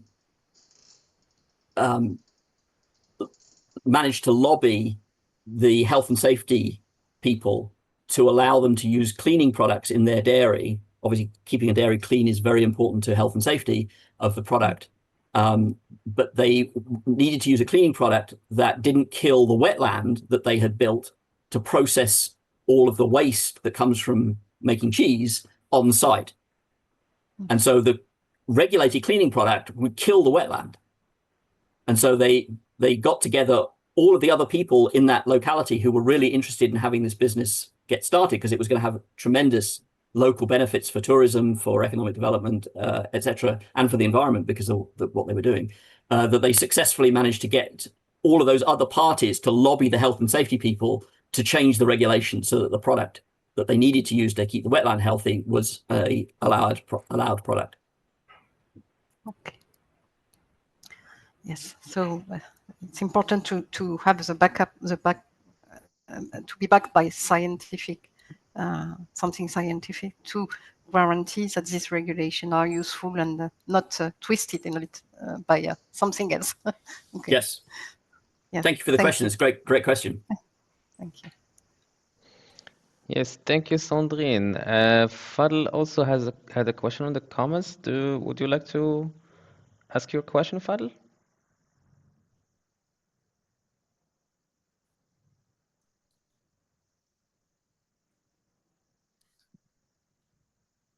We can't hear you.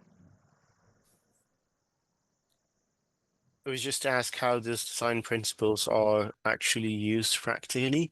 Are they applied as requirements to the business solutions that you're developing from current state to future state, or are they applied directly as part of the design process? Just thinking about if you like, the different processes we have. We've got the requirements process, stakeholder needs, requirements definition, and then you've got the architecture definition, design definition. Do you use the design principles throughout all of those? Do you use it only during the design definition phase? Just trying to understand what process you apply that to. Thank you. So the short answer is everywhere. Slightly more detail. So first of all, at the very start of requirements, you've got to ask the normative question about what the purpose is. You know, based on your values of what's good, right, and proper, what's the purpose of whatever it is you're designing? And so if you then say the purpose of this thing or this business is to enable the possibility for flourishing over time, then that says that your requirements must include a requirement for the thing you're designing to be compliant with the science of that you need to comply with in order to create that outcome and meet that purpose. And then from there, it just cascades through the other steps. Okay, thank you. So thank you. Yes, again, Hamza, this is probably another area that's worth some investigating. And I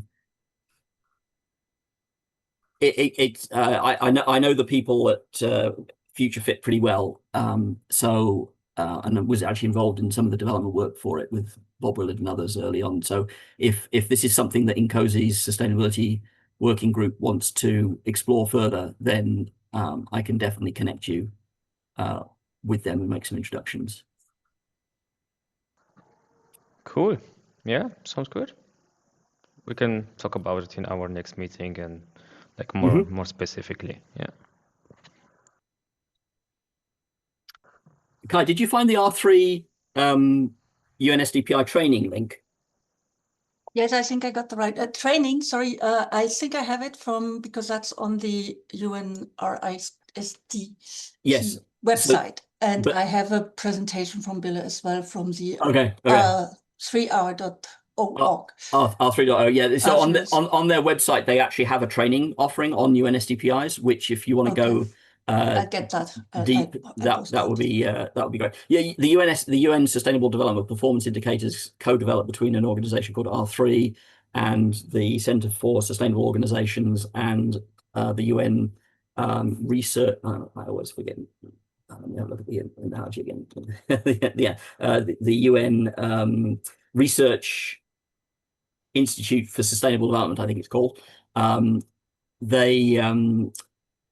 They have come up with I would say, an approach to figuring out what are the material science-based metrics, environmentally and socially, for strong sustainability for flourishing. and it's a very powerful approach to measurement. The problem with it is, from a design perspective, is that each organization has to go through the method to figure out what its metrics are. I mean, there are some recommendations and such like, but you still basically have to do the work yourself. And as a design, when you're doing design work, you really can't afford to go off and do that type of work, particularly as an entrepreneur. So Future Fit has the advantage that it actually has predefined what the metrics are and what the goals need to be based on the science. And so that's why we, from a design perspective, prefer to use Future Fit rather than the UNSDPIs. But the UNSDPIs are also science-based, also very powerful.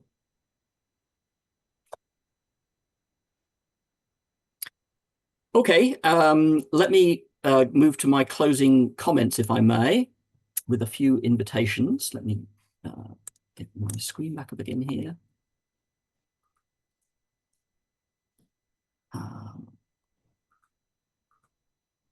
So obviously these are in addition to the ones that we've uncovered as we were talking, and I'll put the links that I'm about to share in the chat again now. So first of all is read the book chapter on Flourishing Enterprise Strategy Design Method. A word to the wise, if you haven't used Sci-Hub, that will allow you to get access to this for free. And don't tell Springer that I said that. Consider how you might help your existing clients redesign their strategy to go beyond sustainability to flourishing. And if you want to explore that, then please reach out to me and I'd be happy to have a conversation with you about it. On the Flourishing Startup Method, my colleague in Montreal, Ondine Hoggaboom, who co-founded Flourishing Startups with me, has a 90-minute introduction to the Flourishing Startup Method that she gives once a month. She has just released the dates for the sessions in the fall. So click on that link. Did I put that link in the chat, actually? No, I think I failed to do that. Let me get it off the screen here. No, I can't. No.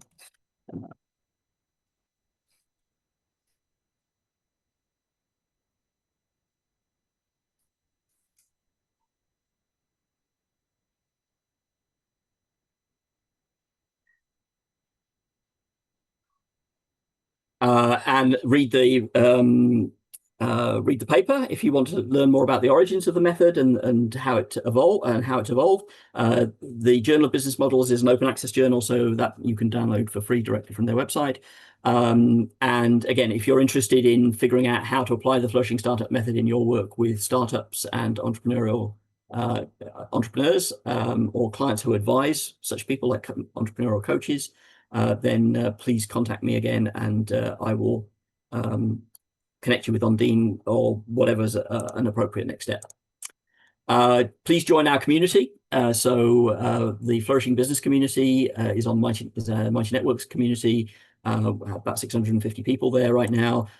So it's a planetary-wide peer community of change makers, opportunity to meet new people doing similar work, opportunity to get results from applying the toolkit. And if you become a full paid member, then there's exclusive content that's not available on our website.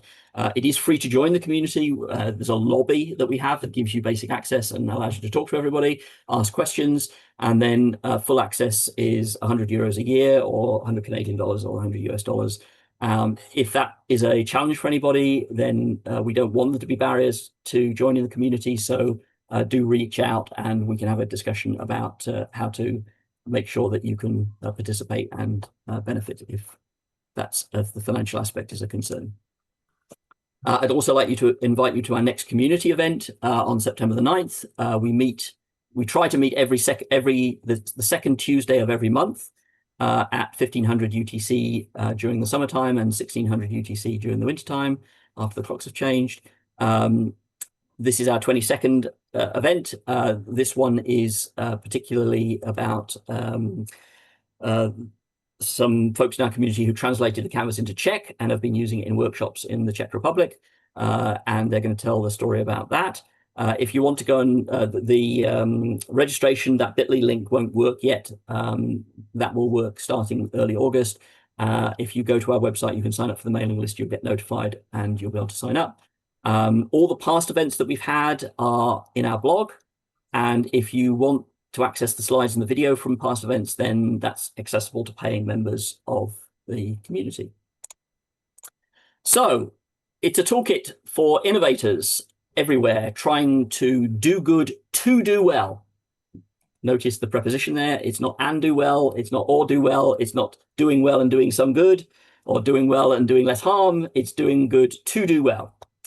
Oops. It's a toolkit to intentionally create enterprises that are socially beneficial, environmentally regenerative, and financially viable. And there are methods in the toolkit to apply science-based principles provided by the Future Fit Business Benchmark to ensure that our future business models are possible, likely, and desirable. And to join us, please join the community. And this was a presentation of the not-for-profit that is building a community to bring the canvas and the toolkit to the world, the Flourishing Enterprise Collab. We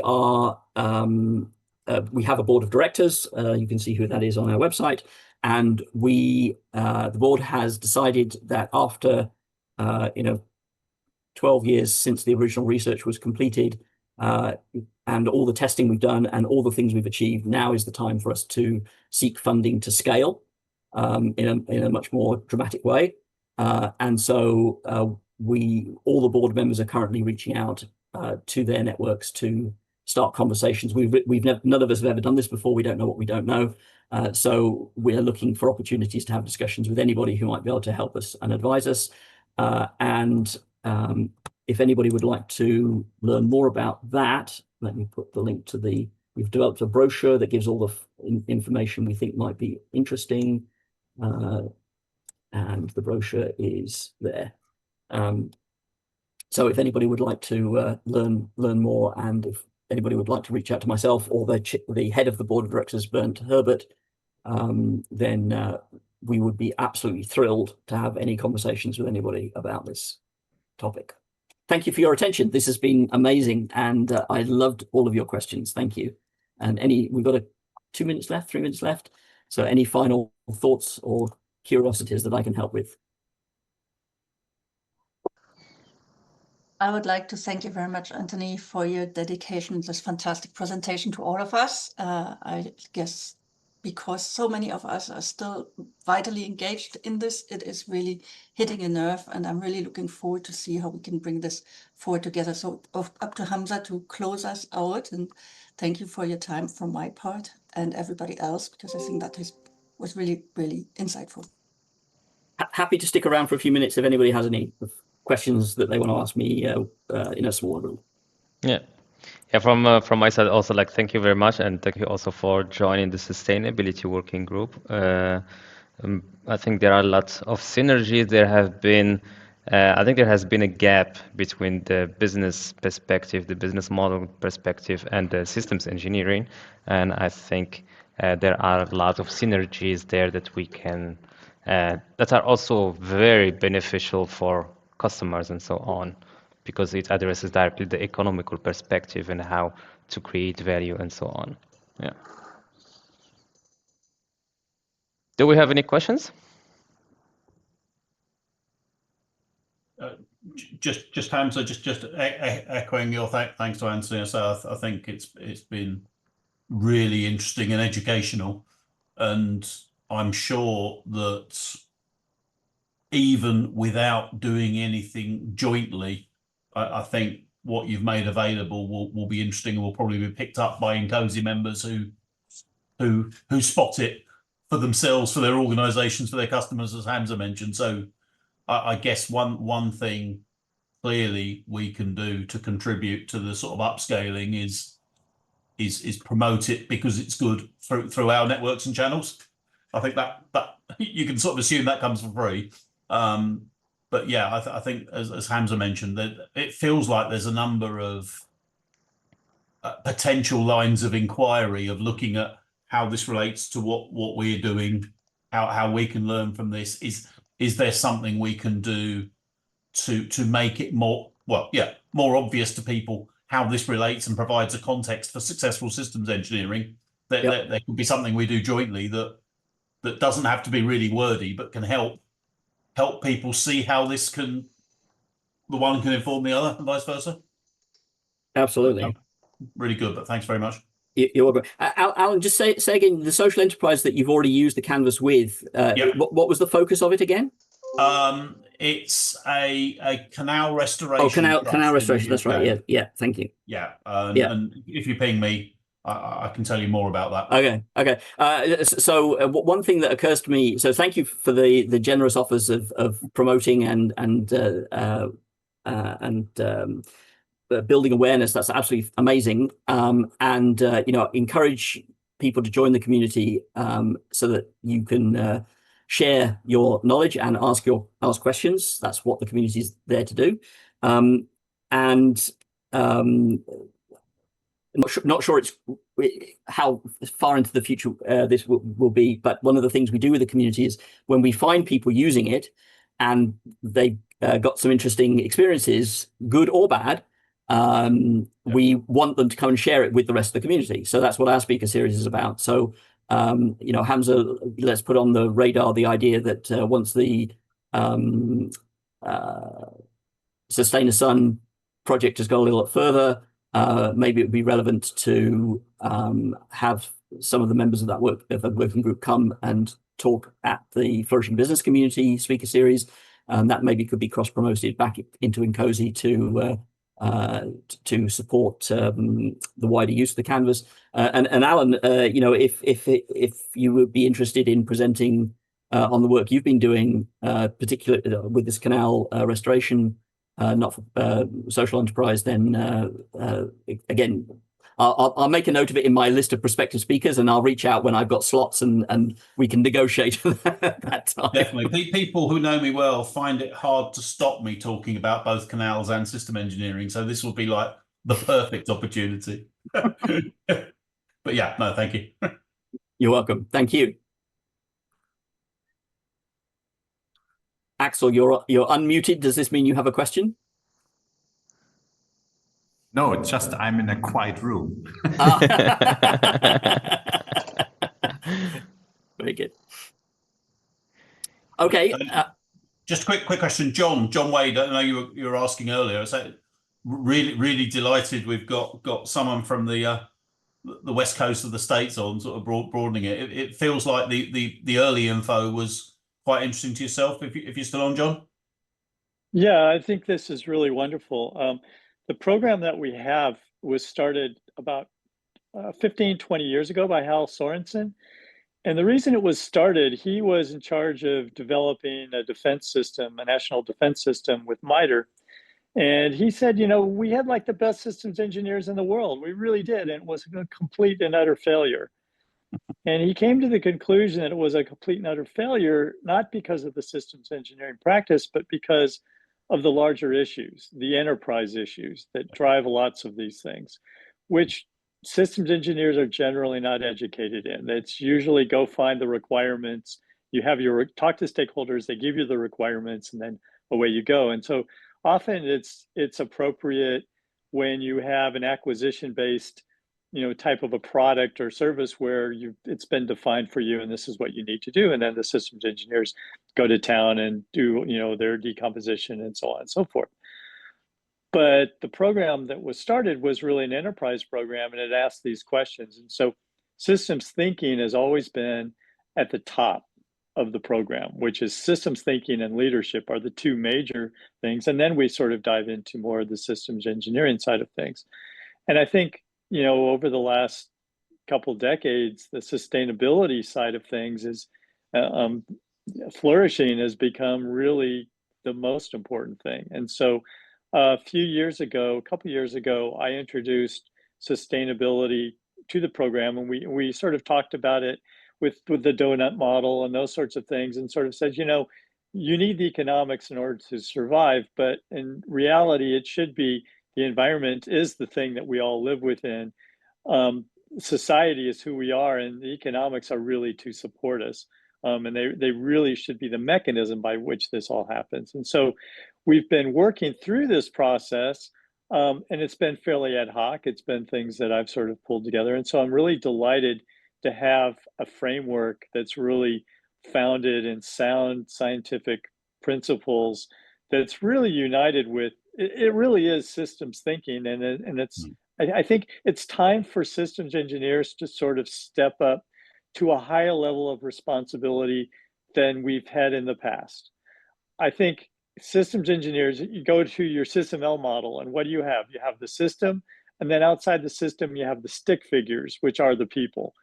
We as systems engineers tend not to include the people in the system. They're icky, they're subjective, they're all these other sorts of things.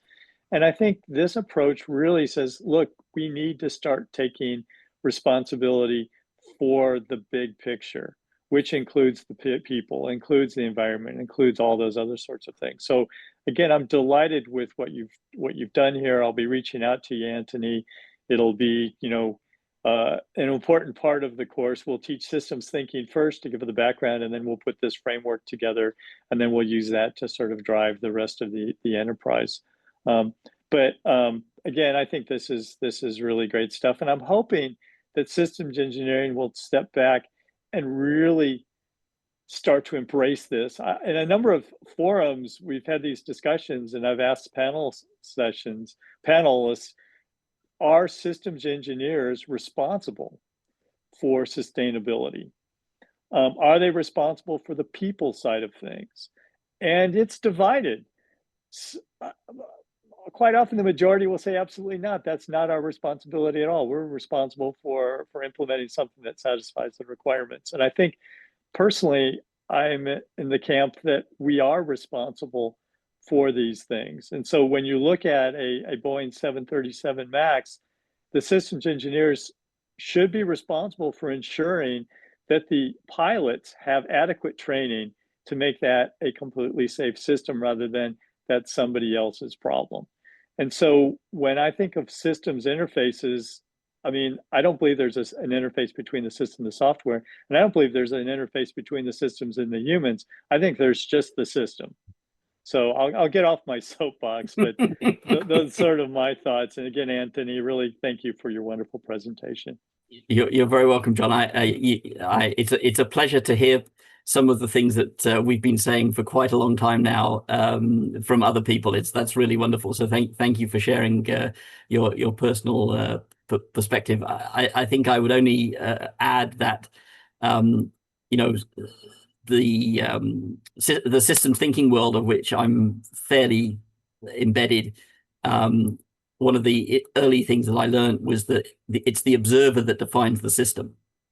There are no absolute systems.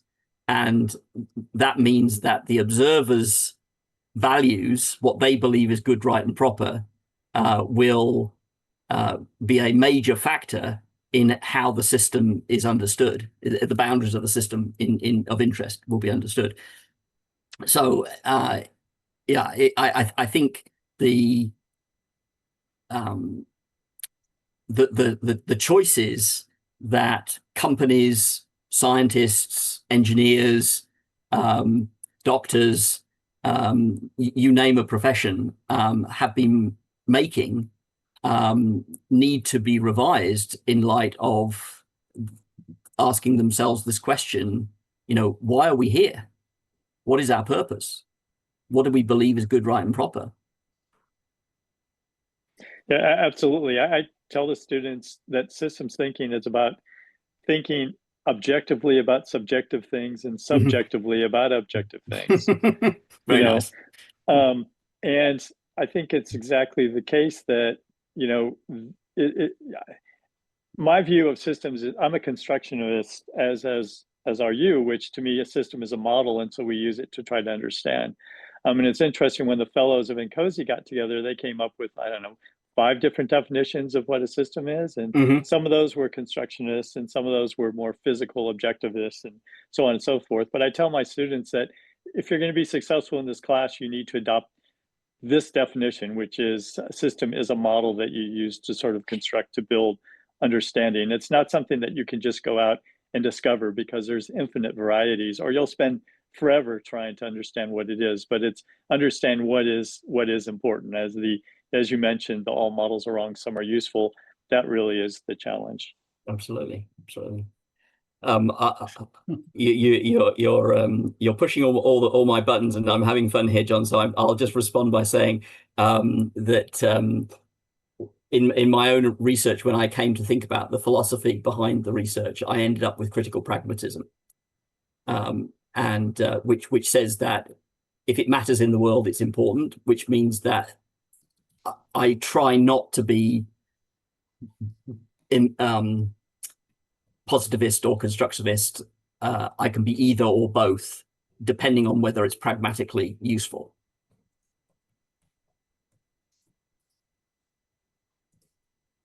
Exactly. So, thanks for that. You're welcome. Good piece of American philosophical tradition. No, so it's some really exciting conversation there, and learned people like John give me a lot of confidence that me thinking it sounds good is validated by deeper, more technical thinkers. But yeah, no, it's been wonderful. I think that there are definitely some great opportunities, separately and collectively here, aren't there? Yep, definitely. John, I reached out to you on LinkedIn, so feel free to reply there, and we can have a conversation. That'd be great. Looking forward to it, Alan. Maybe a short question to Anthony. So, do you mind if we put your presentation slide openly, like on our GitHub or in the future on our YouTube channel? Absolutely, no, that's perfectly okay. Yes, I'd be delighted. Okay, cool. And I've sent you an email with the PDF in it already, so you have it already. Yeah. Good. I have 1,000 questions. I think we'll never finish, but I think it's good that we have you at least in the sustainability working group, that we will see you again and again. Yeah, I would suggest that we close this session. I think now all the people are here from our sustainability working group, so I will forward to you the presentation slides, or I will put them in our GitHub repository. And yeah, we catch up in 2 weeks again. Or for some, I think we will catch up tomorrow, or I think in next week, and we will forward the work. And yeah, definitely, Anthony, I think the next time you will be in our meeting, we will talk on what we can do between like this business model canvas and systems engineering, and how we can develop the work. What are the gaps, and how we can develop close that gap that is behind those two words. And Absolutely. I think it's very helpful that you bring also this economical perspective that's like kind of lacking, or a blind spot for systems engineers, and you are asking questions where we don't think about. Yeah, I think there will be lots of synergies. Looking forward to it, and insightful discussions. And yeah, thank you very much for the presentation. Thank you, Kai, for organizing this and connecting the dots. And thank you, everyone, for joining and the questions and the discussions. And looking forward to see you again. Ciao, ciao. And it's the July 21st, Monday at 4 in the afternoon Central European time. Is that correct? Yes. Okay. Yes. Okay. Yes. Perfect. Good. Yeah. I will be there. Okay. Cool. All Thank you very much. Okay. Bye. Thank you. Bye-bye. See you. Joanna, we will be clearing up the situation with the recording, so we are planning to open a YouTube channel for this, but it's still under progress. Okay. All right. Yeah. Thank you. Bye bye. Thank you. Bye.